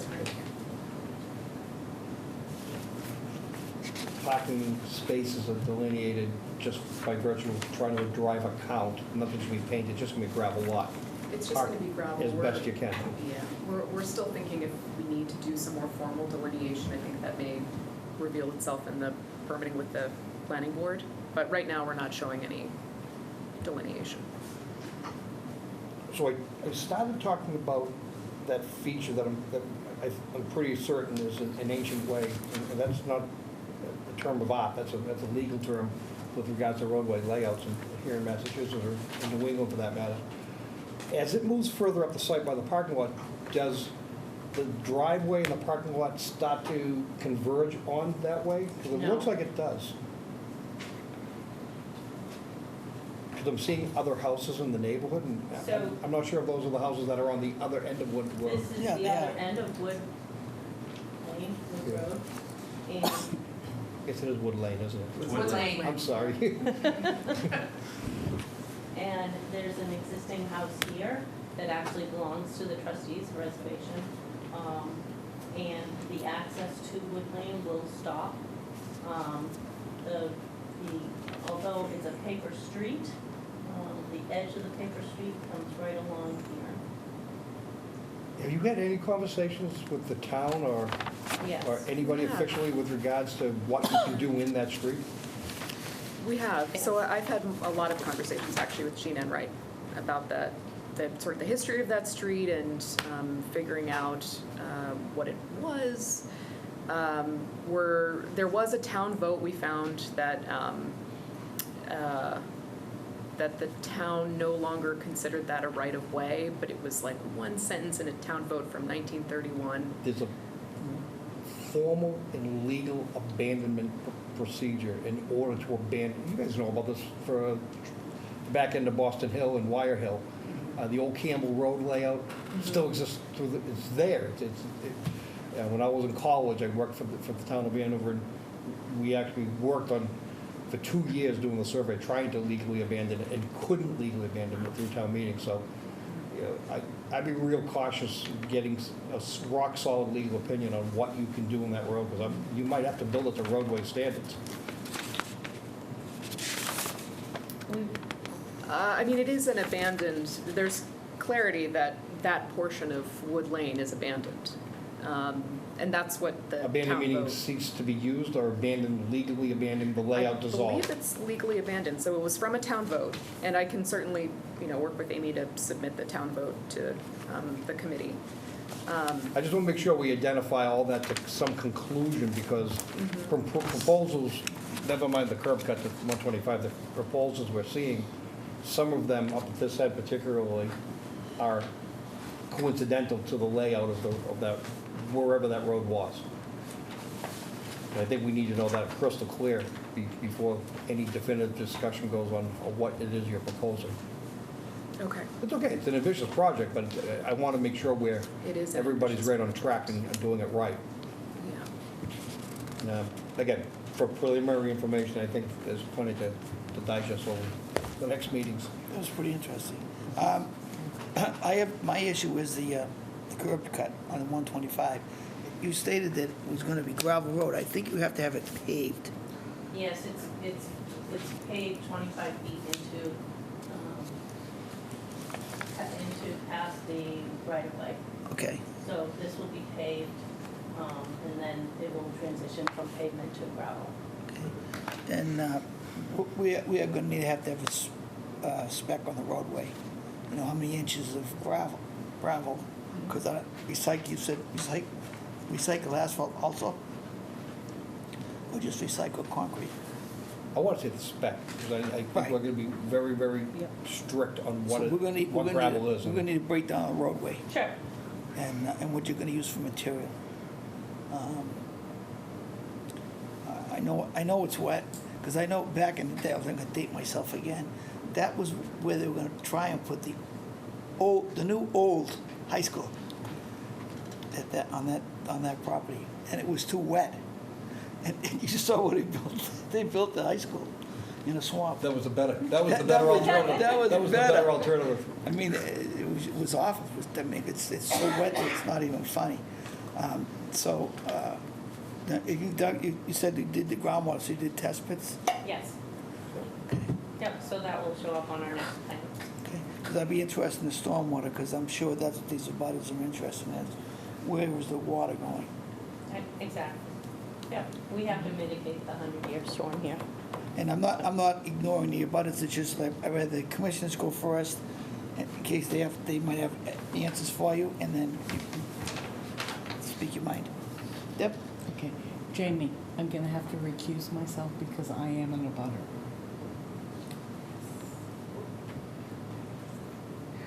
She told me already. Currently, is it just mowed annually or a few times a year? That's correct. So that is called Woodchuck Meadow, and it's a hay meadow. So it's, I believe there's a sort of informal agreement with a local farmer who mows it after nesting season. I don't have any other questions at this point. No questions at this time. Just a follow-up. Historically, we don't approve any project unless it's already been approved by the other boards as planning. The peer review for the civil and the stormwater aspects of this project, we'd like to get a copy to Amy so she can review it. Yep. I think it's premature, because I think we hear there were revisions that are going to happen, so. Right, I know this is just in Once the they know infant what their stages. proposal is, we'll But send it out for review. I'm just letting her know that Amy's gonna look at it, and we're gonna look at it also, but Right, we have an application into the planning board. We've had multiple conversations with the planning board, and fully aware that there's 2 peer reviewers. yeah, because I'm sure there'll be changes with the abutters that we have sitting here right now. And whatever planning and conservation decides. Thank you. If anybody else want to speak?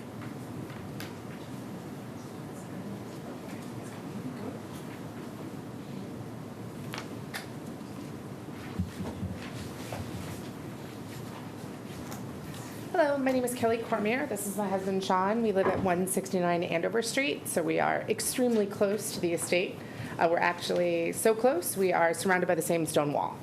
So our homes have been in harmony for 200 years or so. I am here as an abutter, along with several of my neighbors from Wood Lane. We share a lot of common concerns. I am also, I don't know if it's relevant, but I'm also an associate member of the planning board, but I am here as an abutter. So Wood Lane, it sounds like you guys are very familiar. It's sort of a gem in North Andover. Right now, there's 5 residential homes there. Typically, when you see the maps, you can see our houses, but you can't. We're very close to them. As they mentioned, they are going to turn the other residents into an office, so we'll go down to 4 residential houses. This is a large change. The magnitude and change of use is massive for all of us. They previously used to have about 10,000 customers coming through. They're now, I know, at least 50,000. So it's a large change in the number of people coming through and the ability to handle that and the impact to our homes. There's a lot of uncertainty for us right now. We're concerned about just the joy of why we're there, the fields, the meadows, our own homes, what we have, the wildlife coming through our own yards, a lot of it which comes through their fields and our yards as well. I mean, in our property values and quality of life. There's a lot of events that happen there, from beer fest to wine tasting, plays. Now they're going to be doing weddings, bring your own BYOB weddings. So there's a lot of noise there, and it is constant all year round now. Not constant, but at least 3 or 4 days a week, it seems. There are events all year round. One of our major concern is a lot of the structures. The new structure, they're built extremely close to our property lines rather than farther back, giving the magnitude and size of their fields.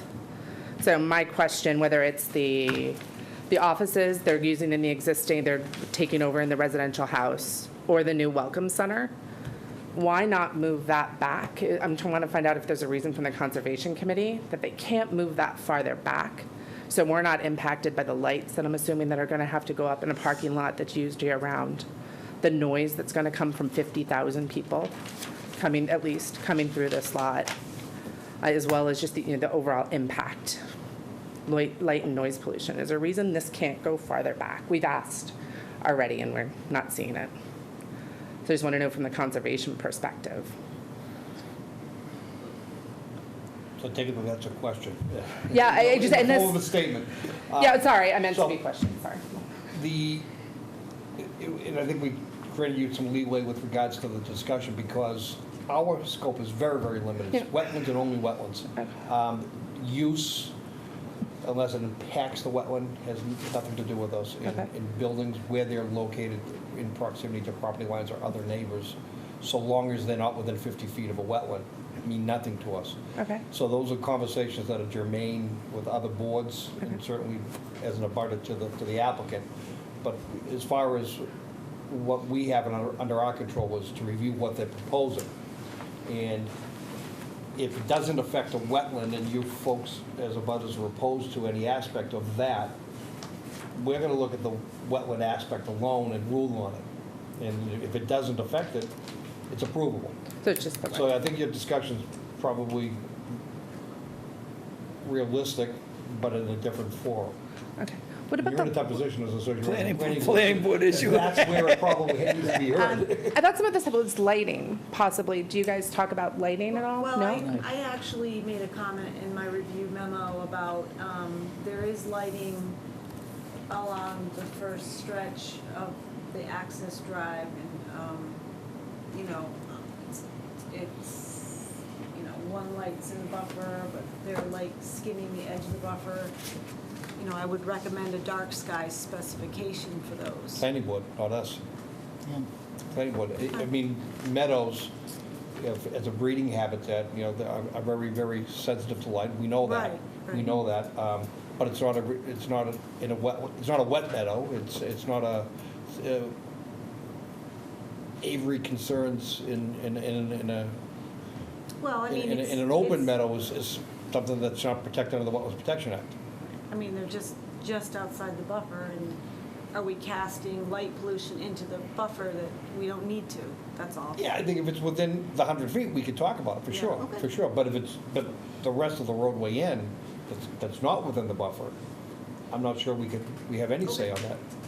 Like I But, said, but yeah, I mean, anything that's within the 100 feet is germane, and we can extend our concerns within that 100 feet that it could affect breeding habitat.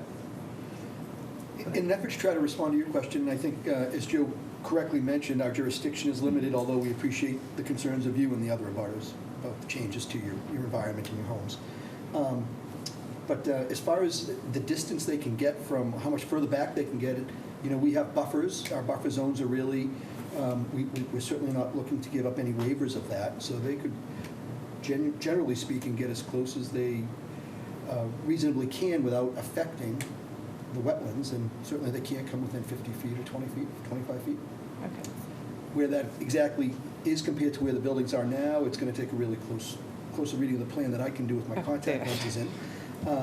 But that's really the best way I think we can answer your question. They might be able to answer it better than we can.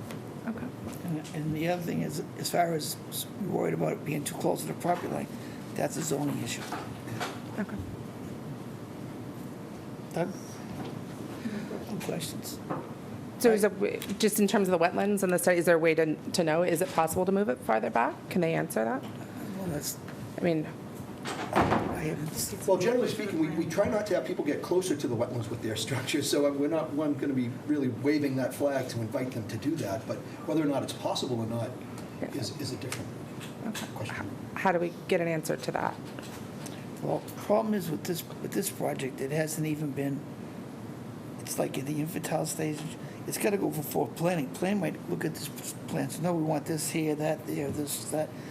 Then that's why we don't approve anything before you Okay, so guys. you're not even gonna, okay. Because it changes everything. We can keep them out of the zones, like Mr. McDonough said, but where everything lands, we don't know. Just don't know yet. Yeah. Don't know yet. So we can't tell them to move a building if they're out of the buffer. They can do what they want, because it's not jurisdictional. There's some exceptions. I mean, if things affect the wetland because it's so close, or if they're running water in that direction or different, so it does go, I don't want to say that we don't have control out of what's outside of the buffers, but certainly we would never let them get within those buffer zones. Okay. Because I feel certain about it. And what you were talking about, I think earlier, as you mentioned, the wetness and the water in that area, there's certainly an issue and concern. We wouldn't want to make it any worse. I know several of us, at least 50% of us, have excessive water that we pump on a regular basis out of our basements. So we certainly want to induce anything that would make that worse. We'd float away. So on that front, what is jurisdictional is we will be looking at the stormwater management plan that they're proposing. They are making modifications, and that's, to Sean's point, is that, if there's potential for impact, we want to make certain that there isn't any. So they're going to make a proposal, they're going to have final designs and final analysis, and we're likely to send it out for third-party review, so we'll have another engineering firm They have one to anyway. review that work. They already have one out there on their list. They had a Planning board's having it done already? Yes. All right, Yeah. and then we'll do a concurrent review between the two boards. Set up, 'cause, we did that at the high school, middle school fields project. We made the applicant make a commitment that the people on Hemlock Street and Parker Street would not get any more water than they have now. And we will do the same here. Because I know that whole neighborhood's all wet. Even all the way to Drummond Playground is all wet. So, it'll be done, if this project is gonna move forward, it'll be done, as far as the wetlands part, it'll be done right. Do you guys have anything else? So the same groundwater and boreal. All right, that was it. Yeah. Thank you. Thank you. Any more questions? So, okay. Yeah, just really quickly, my name is Mike Fino. I live on Old Village Lane with Al, Victor, Gary, Susan, and that's one of our concerns is, abutting this property, we have a moisture problem, as you're aware, as you already stated. And I think and Susan's actually had a documented case where she actually had to remediate an issue due to water. So if anything, I understand these folks' concerns as well about the lights and everything else. That's not your responsibility, but on Old Village Lane, believe me, it's our yards when it rains, it stays pretty damp. You walk in the back of that field, and it stays pretty damp. It's like a sponge walking back there. So, you know, with this retention area or infiltration basin, you know, that's part of my concern, as it is Gary, Susan, Victor, is are we going to experience any other, you know, side effects, you know, due to the remediation of the water with this project? We grant every applicant the same opportunity for protection that we can give everybody, you know, that we are able to give. If an Old Village Lane was proposed, all of your abutters before your houses were built had the exact same concern. And we had to make that contractor, that developer, you know, go through hoops. And what's the other, is it Phillips Circle, Phillips Court? Yeah, the cluster subdivisions on either side of Mass Ave. Phillips Common? Phillips Common. Yeah, same exact issue there. Those folks were claiming that, you know, the impacts, the abutters were complaining that impacts from it. So what we do is require that the pre-development condition by analysis is mimicked in an exact fashion the post-construction condition, so that they're not creating anything anymore, they're not solving problems, but they're keeping it status quo. And, you know, it's not an exact science, but it's a pretty darn good science. It gets better every decade. So, yeah, that's part of that review, is we're gonna be looking at the stormwater. Yeah, and that's really, I think, the big concern with, you know, on Old Village Lane, is it gonna make it, you know, is it gonna make it worse than what it is now? So They can't make it worse. They don't have to make it better, but they can't make it worse. And when he says these can'ts, I mean, you know, there's going to be a stormwater analysis that's done, and based upon that analysis, you know, we will look at it, and it can't be worse than it is now. Now, having said that, you know, things get built, years go by, and all of a sudden, the analysis doesn't come out the way they had hoped it would, and it's worse. Yeah. That's a viable concern. Yeah, that was my point, is it's not an exact science. It's not precision, it's not putting a man on the moon. It's certain degree of accuracy that's reasonable, and it, you know, gets better as time goes on in the profession. But that's the standard that we hold the applicant to, and that's what our review consultant verifies on an independent fashion on our behalf, and we do it on your behalf. Okay, all right. Because we are pretty close to that, I don't know, this infiltration basin. I'm not, you know, so. Thank you. Thanks. Any more butters? And just if I can expound upon that, and just so the applicants, I mean, you understand, you guys do this for a living, not so much the applicant, but your representatives. We know there's a high groundwater problem out there, and we do know that you're taking what is meadow and with overburden and grass on it, and you're going to be putting a gravel roadway. So it's going to have a certain aspect of runoff, but with all of that known infiltration question, you know, if you're focusing all that water to one particular area, you got to really do a rock solid, no pun intended, mounding analysis to make sure that that water is not leaving the confines. Just because you're infiltrating into the ground, that water still goes somewhere, and that's what it is that, you know, we're going to hope for our review consultant to address, which means you provide it to them ahead of time. Yes. Can I just add one thing? I'm Susan Ropework, and we're at 100 Old Village Lane, and my husband, Jeff. And we directly abut the property. The stormwater management is a concern of ours, and we just, in fact, made a substantial investment in trying to, you know, take the water that comes off this site, which was designed at some point, Lord knows how many years ago, to actually drain to the edge of the property, which then drains onto our property. Our property has a specific and documented drainage system which runs into the town of North Andover's drainage system in the street, and it had gone beyond capacity, and we had a waterfall with every minor to major rain event coming off the fields. And it's more well documented on our yard, which is the fourth one in from the end of the street, than these guys. But because we were able to actually find the culvert in our yard, like there's a manhole and a culvert, and it actually comes, there's a pipe that comes from the trustee's land to our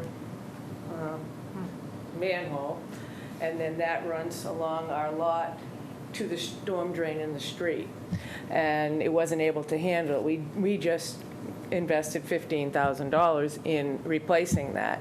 So obviously, we're concerned that we know that what looks as a beautiful field was designed to irrigate, was designed to drain a certain way. And I know anybody that's walked it, they can see it after any storm that there's, it's like a pattern in the field, as wet meadow will be. So, and the water has no way to go but somewhere, and as you just said. So I just want to mention that I'm concerned about what's going to happen on Old Village Lane, not just to us, because that's tied into the entire storm drain system for the town. And I know you're talking wetlands, but the storm, the management analysis is critical, because I just want to share that. Thank you. Anybody else? Thank you for your time. My name is Victor Fleury. I'm at 114 Old Village Lane, and I share all the concerns from my neighbors, especially Susan's comments, where if you go to my driveway on 114 Old Village Lane, and you'll see... Speak louder. I'm hard of hearing for you. Okay, sorry. If you go to 114 Old Village Lane, you will see similar problems that Susan ran into, where the water is drained from the trustee's property, and it literally forms rivers from their property through our property and into the town sewer system. And that water over the years, we've been there 20 years this September. We will have been at that house, and we love that house. That water has eroded a part of my driveway. If you look at the storm drain on the street itself, you will see that there's a depression, that storm drain is actually sinking. And that's from all of the many rivers that Susan described that come from the trustee's property. And from what Susan mentions, you had some work done, Susan, where your contractor said, yeah, there is a drainage system. Am I saying? There's a drainage system from the trustee's property through our properties and onto the street and onto the sewer. And so if we take, I have a question actually for the trustees. How many 18-inch pipes are feeding the, what do you call it, the pond that we're building there? It's still under review. So what? Currently there's swales that are coming down, designed to come down into the basin. And so what we saw from the document that Mike is holding there is that there's two 18-inch pipes coming in from discharging pipes, but someone mentioned earlier that there are other means of discharge coming from the gravel road. Is that accurate? Via the grass swales and a culvert for the access into the overflow parking. So the picture that I'm gaining today is we are taking a very large area from the trustee's property, draining it into this pond. And then this pond, like you mentioned, its water needs to go somewhere. Part of it will go through our property and create more problems. I have a pool right there, and it's an in-ground pool. And if the water table rises, the pool people told me that I can't take any water out of the pool because then it'll just pop it right back out and I'm out. You don't even want to know what. I might as well just fill it in if that happens. So those are the issues for us. We get floods in the backyards. And so as from your point of view, is there something from a wetlands perspective that we can say building this pond here creates more of a problem from a water perspective? Well, we won't know that until we get the stormwater review. And there's a third-party review that's gonna look at their stormwater plan and give us recommendations, and in turn, we'll give them recommendations to cure any problems that could persist in this. But we don't know, because we don't know what the stormwater plan is, so we can't comment on what you're concerned. All we can do is wait until we see the peer review, stormwater review, and act accordingly. Okay. And one last question for the trustees. I went onto your website and I found a plan. So this was that I plotted. I had to go to work, fortunately. And this was this is the plan that exists on the website. So if you go to the website and you search Stevens Coolidge plan, and this goes back to a question, which is why I raised my hand earlier, because you asked a question: does the plan go through the old Wood Lane Road? And if we look at this plan, it's kind of hard to see. This original plan had the road that's currently being built through here and over here. Oh, no, sorry. Yes. So this is Chickering Road. This is Chickering. No, this is 125 here. Yeah, actually. Let's put it up on this, I can help you. Yeah, thank you. Appreciate that.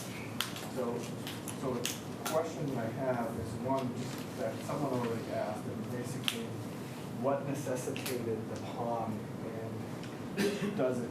You're gonna need to turn that plan this way so we can see it, and then you guys. I'm also an engineer, so. Okay. In my pocket.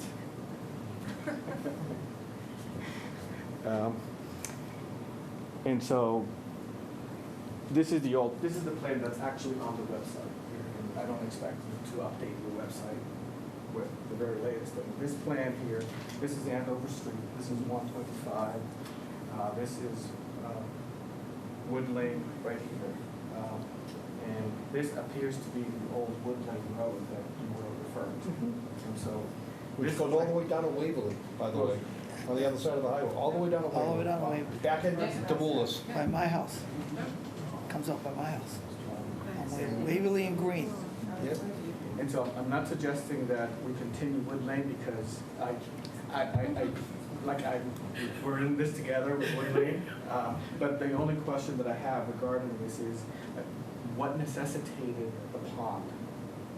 Like from the engineers that are here, what specific item that you ran into in your engineering analysis forced you to conclude you needed the pond? So I just want to address that this is a conceptual master plan. So this was completed before we did our wetland survey delineation. This that we're looking at here. Yeah, this is a conceptual master plan. Okay. So this includes all of the site elements that I was discussing before. So the plan that we've submitted for the NOI application today takes consideration into things like the wetland setback and soil conditions and stuff like that. Okay, so the location that it is now, is it better, worse, or what was Worse. Why do we need that? It's a regulation to stay outside of the wetland setback.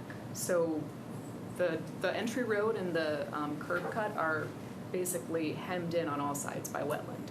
So to stay out of the wetland setback, that's why the road was designed the way it is. I understand that that's So why let me- a road was there. Rather than getting into this kind of debate, I think it's a fair question as we advance the stormwater review along. So let's say that this area isn't an appropriate location because there might be off-site groundwater impacts to the abutters. What was Wood Lane, whether it's ancient or dissolved or abandoned, whatever it is now functions as an intermittent stream. Fair enough? So it's a resource area, put it to your plan here. It goes underneath the tunnel, underneath 125, the cattle tunnel. It's also an intermittent stream on the other side, which finds its way all the way down to the old Roach Dairy Farm at Waverly. There's a brook down there. It gets pretty well established down there. And it goes to the Shawshire River. That's where this water wants to go. So if you came in, and again, I'm just asking the question for you guys to take it back and think about. I don't not ask for solutions tonight. But if the roadway came in, your access driveway came in a little more perpendicular and got a treatment area along the opposite side of the road where it gets some sort of pre-treatment, and that water finds its way into the intermittent stream to get to where it wants to get. Isn't that a viable alternative, and to negate the abutter concern for what may be impossible to analyze for groundwater impacts? We are currently reviewing it, and you need to look at the topography of the land, you need to look at, is it? So it's not off the table, you're looking at it still? Yes. All right. And that's the point I'm trying to make. We don't have a solution tonight, but I think it's a viable alternative to explore further. Sir would go along with the abutters from what I'm hearing. And so from the abutters, from all of us, one question that I have, and maybe the other side, is why go through Wood Lane? Why make it, all this work that might not be resolved over here? Because it might not get through. So why not come in through this wide open space? We don't have to cut down the trees, which is what when I think conservation, I think more trees, less parking lots, that are kind of going backwards and that a little bit. But besides, why not, and from Wood Lane? Yeah, where are you pointing to? I'm pointing away, so we're not, why put the parking lots way over here when where we want to go is over here? And if you need parking lots, why aren't they like over here, away from everyone? This is what. Are you going towards the common? Because that's being suggested, down that way. Which way? Down more towards the, still on Andover, but more towards the common. No, he's pointing back towards. More on 125, closer to Harrison's. On Andover, right, so away from Wood Lane, in either direction, really. But just so that it's away from all people. Dustin Court. It's not wetlands, though. Hate to say it, I mean, it's intriguing from a master planning perspective, it's got nothing to do with wetlands over there. Which would be exactly the point too, because now we get that all off the table, so it's not part of the committee, but now we don't have that hanging over all of us. But we can't make him do that. Correct. So maybe I'm talking to them. Yeah, I think you just touched upon a question that is more germane at the planning board again. Okay. I'm not trying to bring you guys out to multiple meetings, but. I think we would love to go to multiple meetings. But anyhow, I don't want to take up too much of your time, but I do have one last question for the trustees. And I brought this up at the meeting that we had with folks in the back. And this is also a question to you. I've never been to a meeting before, so pardon questions. What's a conservation resolution? What's what? A conservation resolution. And do we need to have that before this project? So you mean restriction? Oh, restriction, I'm sorry. And is that something we need to have in order to do this project? It would be more important to see what their stormwater plan is. Yeah. And then we can approve it, deny it, or the peer review. It's not that we can't deny anything that they're proposing right now because it's not really proposed. So, let me see if I understand your question. If you use the word conservation restriction, that's a legal term for a restriction upon the deed of the title to the land. Correct. So, when a cluster subdivision comes in and has open space, we may partner up with an agency, oftentimes the trustees, to hold a conservation restriction. So I don't know whether this property has a CR or not, but the CR gets written out very carefully. It has to be approved by the state. And then it's a binding document for the life of the property. So through this process, we wouldn't be putting a CR in place because they're not proposing any sort of cluster open space. Their land is open space.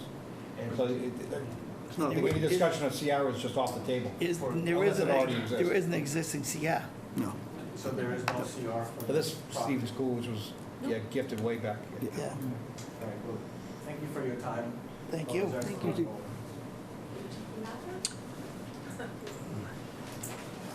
Sounds like planning board's gonna have some fun.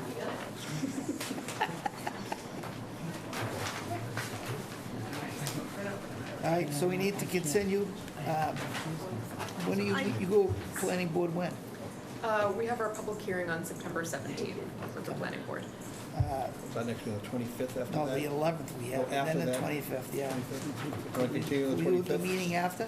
Would that be too late? That's fine. Because we have a pretty big agenda for the 25th of September. We have an enormous one for the I'm not 11th. going to be here, I will hear until. Yeah, How thanks. convenient. No, no, I'm going to get beat up at that one. Yeah, you are. All right, so what's the first meeting in October? It is Can we 9th. ask for a continuance to the 11th and 11th of what? September? That's still gonna be in front of planning though, right? I don't even know if we're gonna have a quorum on the 11th. I am, the meeting I was So not going to be at, I I know will of be at now. two that Oh, you will? are, possibly three I will be at the commissioners aren't gonna be there. And we have a full agenda. So, we got the planning on the 17th.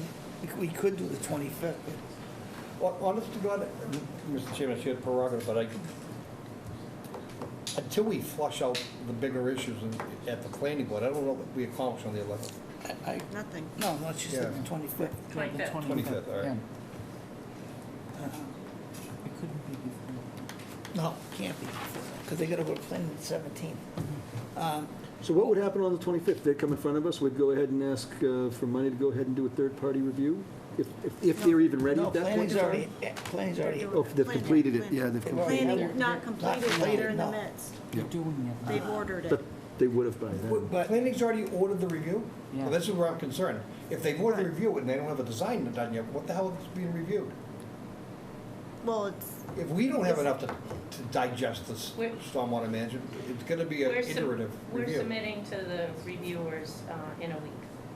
right. It's So something it's, you don't have tonight. Correct. All right.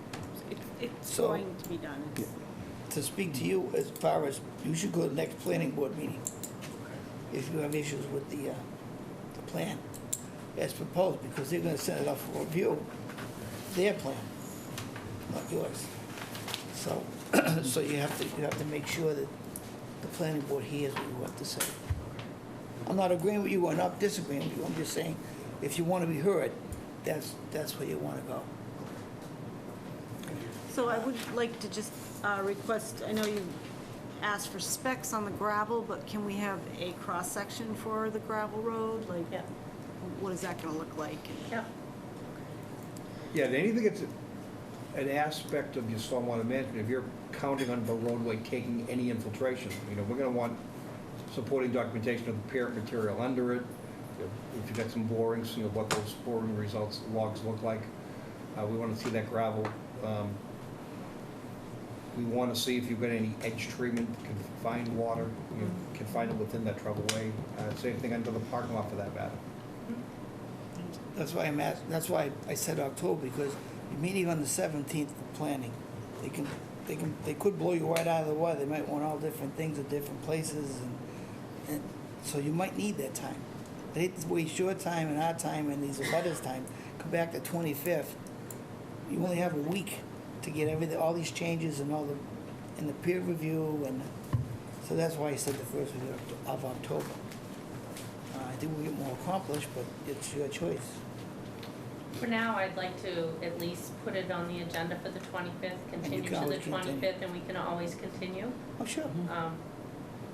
We're pretty aggressive engineers, All right. So moved? doing due diligence. I just have one more question. What's the distance from our lot lines to that retention basin?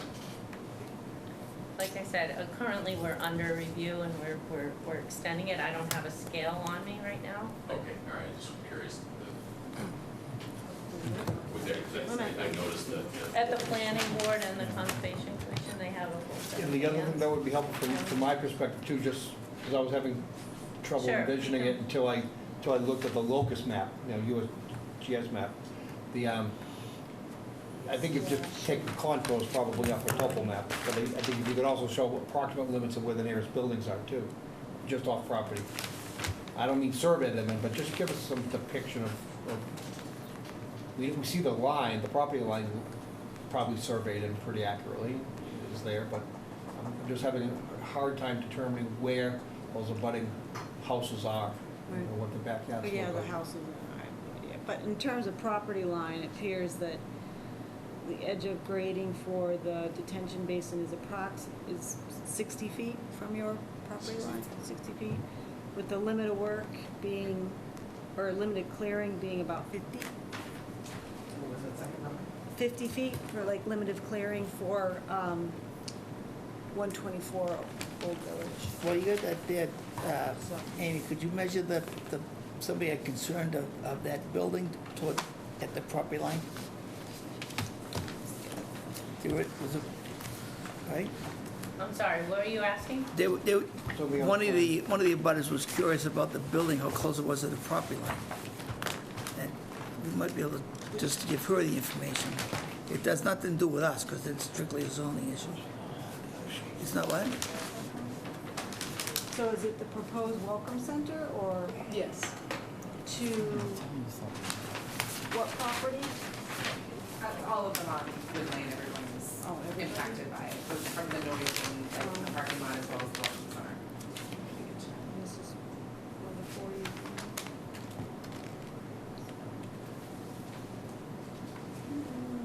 About 115 to the corner of Wood Lane.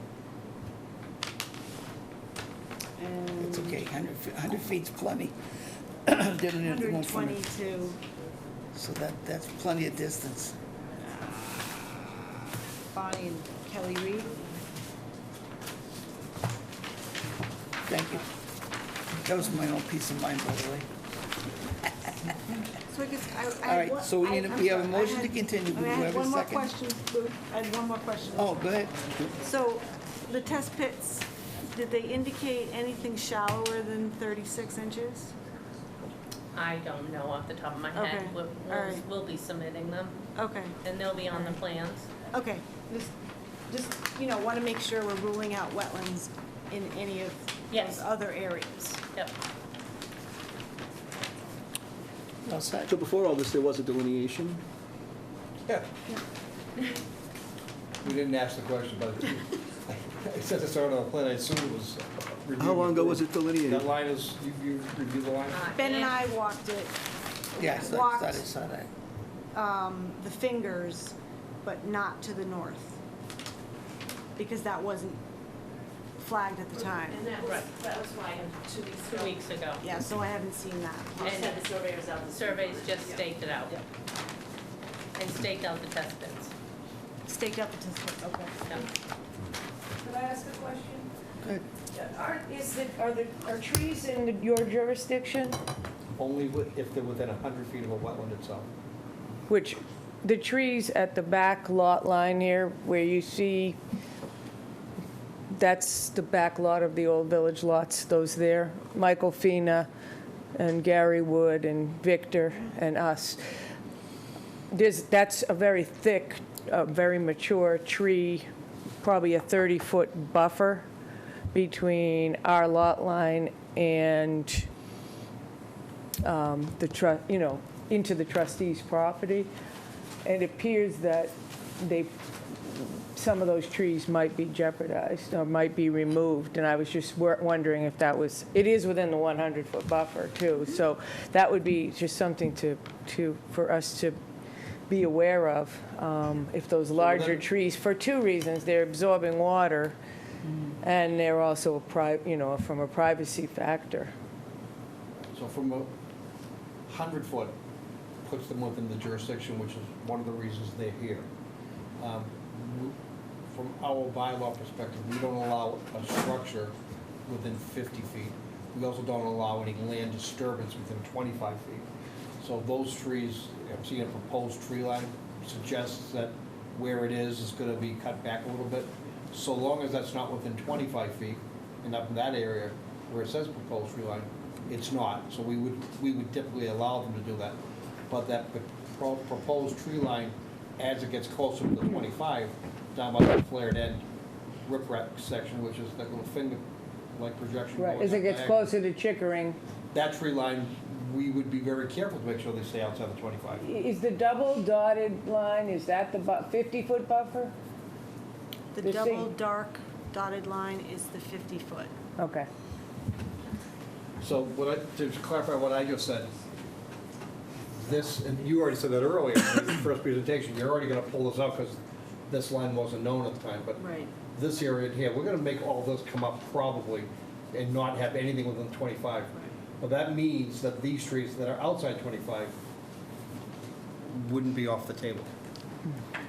But the wetland delineation that actually just happened Went further out. is much closer to Chickering Lane, which shifts the 25-foot, the 50-foot, and the 100-foot Even closer to Chickering. Right.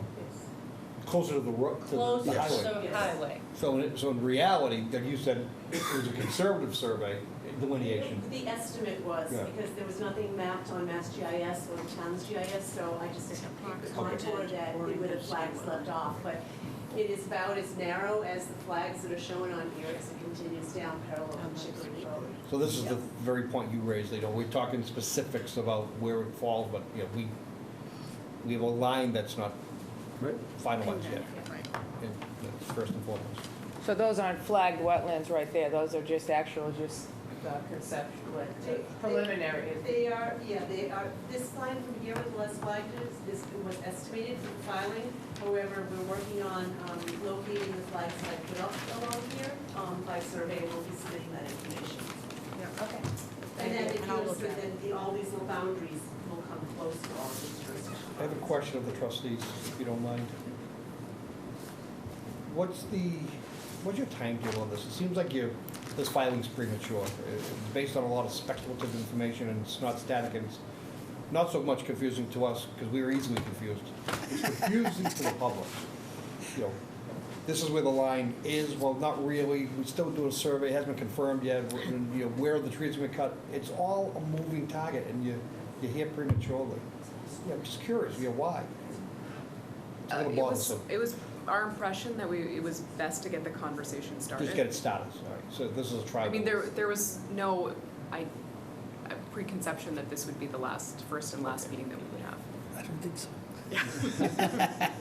But it does Nor with the lend planning board to some either. confusion, until we have all these things that are very basic in the line of design, the very basic information. Mm-hmm. We're speculating on what you think to be your best idea, but it's really confusing for the public. I hear you. But I think on the same token, it's good for them to hear concerns from both boards and the public so that those concerns can be incorporated to the design instead of saying we have a design and that's it. It gives more opportunity for input. But That's a tug of war that's gone on in this commission for a long time. But we're not an advisory board. We don't No, I build get- projects. I get We have them come in front of us and we allow them or we don't, and we condition them. We don't, we're not a sounding board.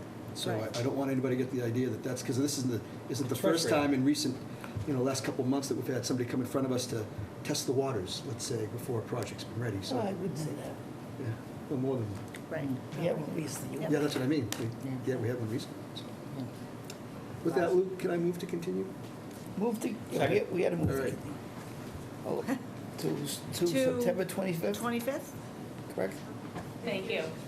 Thank you very much. All those in favor say aye. Aye. Aye. Opposed? That's unanimous. And I recuse Jamie. And one abstention. One abstention. This is. All right. We have time. Who can't make what meeting? I want to know. So, Joe, you can make the 11th?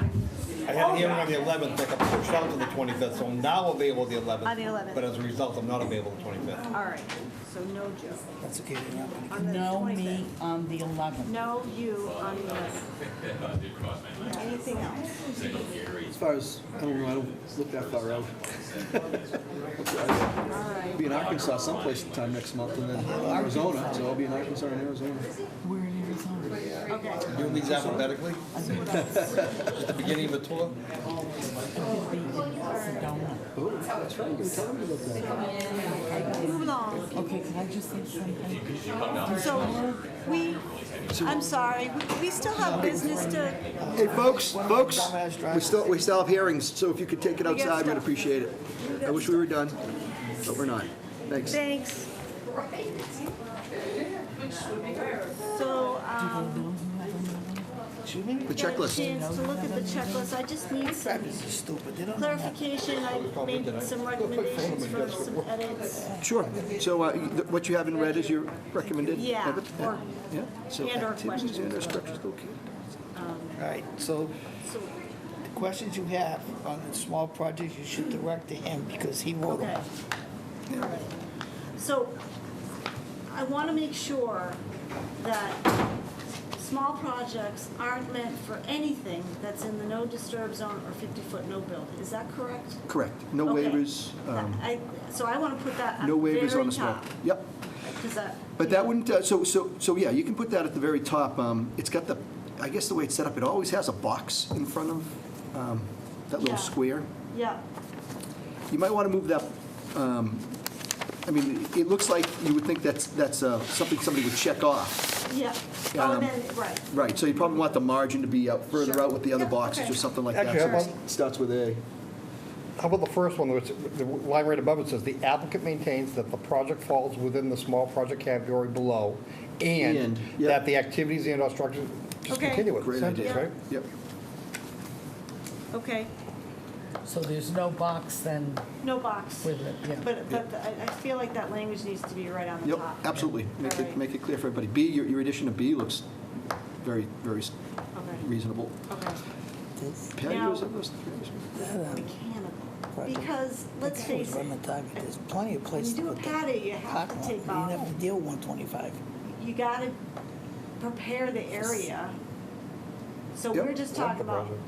I machinery, like the project. correct? I You mean, like the project? if Yeah. people did this all by hand, then we'd be okay with that. Right? Well, I think, so if they're doing a patio of less than 300 square feet, they can come in front of us, whether they're doing it with mechanical or not, and I think we would hear it, based upon what their presentation is. Okay. I mean, I'm always happy to make the small project checklist more restrictive, Okay. instead of less restrictive. So mechanical does that, but I definitely want to get everybody else's thoughts on it. Are you guys Hey, listening to chitter No, I was chatters, trying to, and he, will you Don't stop? talk. I'm easily swayed. Don't Talking. talk. Wait a minute, I'm the chairman, I Well, guess. don't talk. So I have a question for you, Mr. Chairman, then. So Amy's proposing adding mechanical to, that if they're doing mechanical excavation or grading, even though it's a patio less than 300 feet, it's not a small project. That would I make it mean- a little more restrictive than what we have now, because we don't call I don't think that mechanical. was the intent. I think it was the proximity and the potential for impact. Some Yep. could argue that there are very ambitious, strong bulls of workers who go out there and tear the shit out of a yard. You see what I mean? We are. Tear the heck out of a yard and Yeah. cause chaos, where mechanical means may get it in and out and be done and stabilized. Yeah. I wouldn't put the mechanical. Okay, all Yep. right. What was your thought? Just the- Well, I mean, we sent away, I forget, a small project person had a deck and a patio, and he did say it was gonna be machinery. What are you gonna do after? And so we said, well, Those are the last meetings, right? Yeah? a couple, We yeah. approved the a couple deck and not the patio. Exactly. Yeah. So that just went, Yeah, well, no. then, That's what I was asking. Yeah. I all mean, right, let's- so that's let's why. readdress that. So forget, don't add A machine mechanicals can and go, really- You can really raise heck with a machine. Yep. well, sure. Well, So I the guess- pro- I would definitely put the machine. The one, is that what you're saying? You want? to put Yeah, the- well, I just want to make sure I understand what you guys expect. because- I would, because even the mini excavators, the guy's gotta get there. Or Bobcat, or a backhoe.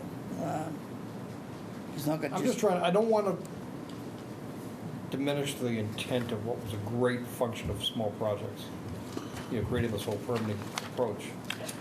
Isn't that just a discussion we have during the hearing? I mean, generally, right, I mean, well, so, right. let's put it this way, if they could do it mechanically, we'd see it coming in as an L now, right? Because the word mechanical is placed in there, so they'd say, oh, it's an L, not It's just a, something we just Yeah, make say it a yes point or to no. ask, make it a point to ask Yep. during the meeting, Yep. and not precluded by a checklist. that's how we've handled it generally. Well, it doesn't preclude it again, it just doesn't make it an F versus an L, but, Okay. yeah. But, so, I guess, take mechanical. Take it out? All right, never mind. What else do we have? Okay, so on the next page, this confuses me. The applicant has identified and clearly marked all wetland resource area boundaries in the field. Are we expecting a homeowner to delineate a wetland? No. So are we asking them to go get a wetland consultant to have? Do you know what I mean? Oh, here it is, here, I was trying to find the red. Yeah. Applicant has identified, no, I mean, so the expectations and how it's been historically handled is, the administrator or somebody from our department will go up there and look at it, and they'll come to an agreement on where the wetland line is. If not, well, then we have That's not what issues. that says. No, it doesn't. Right. It's almost like he's checking off and certifying to the fact that he's hired someone and it's accurate.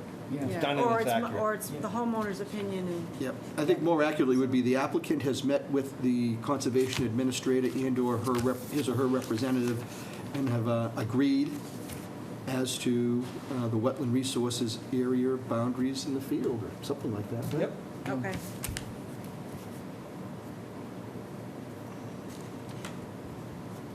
We should hold the same. It's great to before have fresh IDAs. eyes look at this stuff, by the Yeah, way. well, It it's really just is. sort of like, Yep. no, what you meant. Just generate more work for Ben. What's that? Just generating more work for Ben. Right, Well, that's all right, he's gotta have something to do. it's all right. Hey, wow. He's got to build his resume. We don't wanna force applicants to spend $1 million to come before us to ask. That's exactly No, why I the small agree, I permit was agree. created. I'm only- That's why the small yeah. permit was created, I'm was only to not kidding. make that happen. Right, okay, I just want to make sure I'm clear. Yep. So on the actual procedures. Yep. I have some questions. So these projects are only meant for buffer zone, not riverfront or bordering land subject to flooding, correct? So if they're in riverfront, it's not a small project. Traditionally, that's how I guess we've handled it. I just want to make sure. You say in, like the outer riparian zone, within 200 feet? Well, within, yeah. No, I Anywhere don't think it's intended for within that. 200 feet. Because if you're within 200 feet, why wouldn't we do it? Well, we still have our buffers, right? A 25, 50 even apply. Yeah. But I think it still could be a small project and be within the 200. Yeah, I would agree with that. Yeah. So I think that is okay. I'm just trying to think if we've ever had that situation, where it was I within the think- riverfront, I but it think- wasn't within a I think you have. jurisdictional wetland. I think we have one on Saunders Street. There was one next to the Shawshene River. I remember watching one of the videos that it was it was an RDA? Never mind. I thought it was a small project permit. No, it was for a deck. Is it Commonwealth? I don't remember. But I know it was in the riverfront. And I know it was a small project permit because you were talking about driveway and then Jen said, well, it ceases to be a small project permit if you're gonna start talking about the driveway. But it was in the, Well, Let's think of, I mean, you So wrote it, and we all remember the intent. What it was is for those folks who were proposing something that was truly small and not likely to cause an impact. Right. We let them come in with a much more relaxed permit. Yeah. We wanted to do it under our local bylaws, and this is the Yeah. vehicle we use. Okay.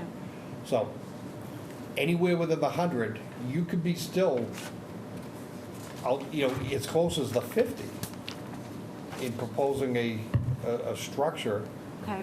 but as long as it doesn't go into the 50, it's a small project. Why wouldn't we do that in the riverfront? I can't I think. just So I want, think I it's- just want to make sure. I think it's a good catch. Yeah, it should be both. Yep. So it doesn't exclude it, it includes it.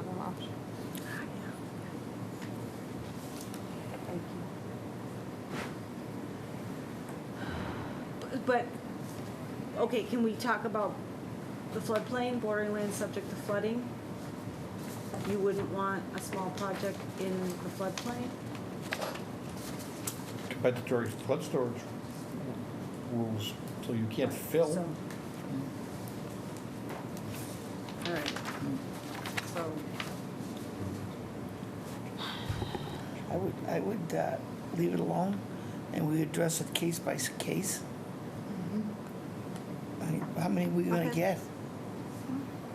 okay, I just want We've to got make a lot more sure. than we thought. How many up, we up to We're now? in the 70s, right? Yeah. No, over that. Couple hundred, I think. Is it a couple hundred? What, small projects? Yeah. Yeah, a couple hundred, Yep. yep. Couple Yep, hundred. as late as the 9th March. It's one of the best things the commission ever did. right? Yeah, I agree. Yeah, yeah. So, I just want to guide people, if because Yep. my I understand. thinking was like, oh, you're in Riverfront, so Right, it's so not I don't know if that applies. Well, Who Right. does, right? Right, right.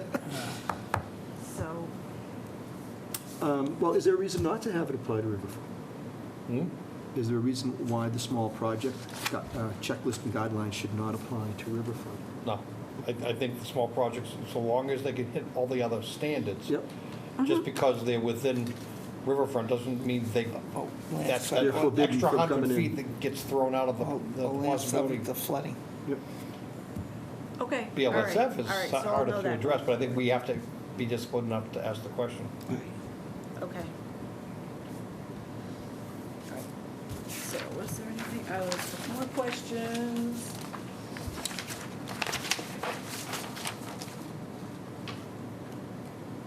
Okay, never mind. So if it was an in-kind replacement of structures regardless of size, it's still not, they still can't be in the no disturb zone or the 50.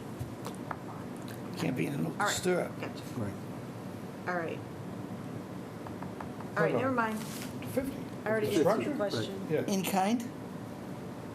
For a small project? can't be inside the 50. No, it can't shouldn't be- be in a small project anyway. She said does it in kind would be. Well, B, it says in-kind replacement of lawfully existing decks Right. regardless of size. Right. Now, we've got one that's been there for 50 years, and it's only 20 feet away from the wetland. Is it a small project or not? I think they would probably have to, so what, historically, if you were to look at, if there were 100 of these granted over the years, Yeah. I would say 40 of them are Ls, because they Okay. weren't pigeonholed under the other Okay, one, right? all right. And if 40 of them came in as Ls, they probably had 80 of them come in as Ls, and we've only allowed 50% of them. So Okay. a lot of I times see, where it yeah. doesn't pigeonhole right into one Yeah, of these yeah. sections, but it's so close, Yeah. the administrator would use his or her discretion and say, oh, we've seen this, we've seen that, I'll go ahead and mark it as an L, and we'll see what the commission does with it. Okay, You okay, guys agree? Yeah. all right. All right. And F really has fallen historically in that category, as far as something within Okay. 25 feet. All right. And the last one you had, I think we already answered. We already answered it. And there are no waivers ever, ever, ever Not on a small project. for anything. All right, that's all I had. All right, signature. You're on please. television, Don't walk away. She's only kidding. Can't say that. All right, so. I mean, we can. What are these? That's all I have except for signature Okay, page. motion to adjourn. So moved. Second. All those in favor say aye. Aye. Aye. Opposed, and that's unanimous.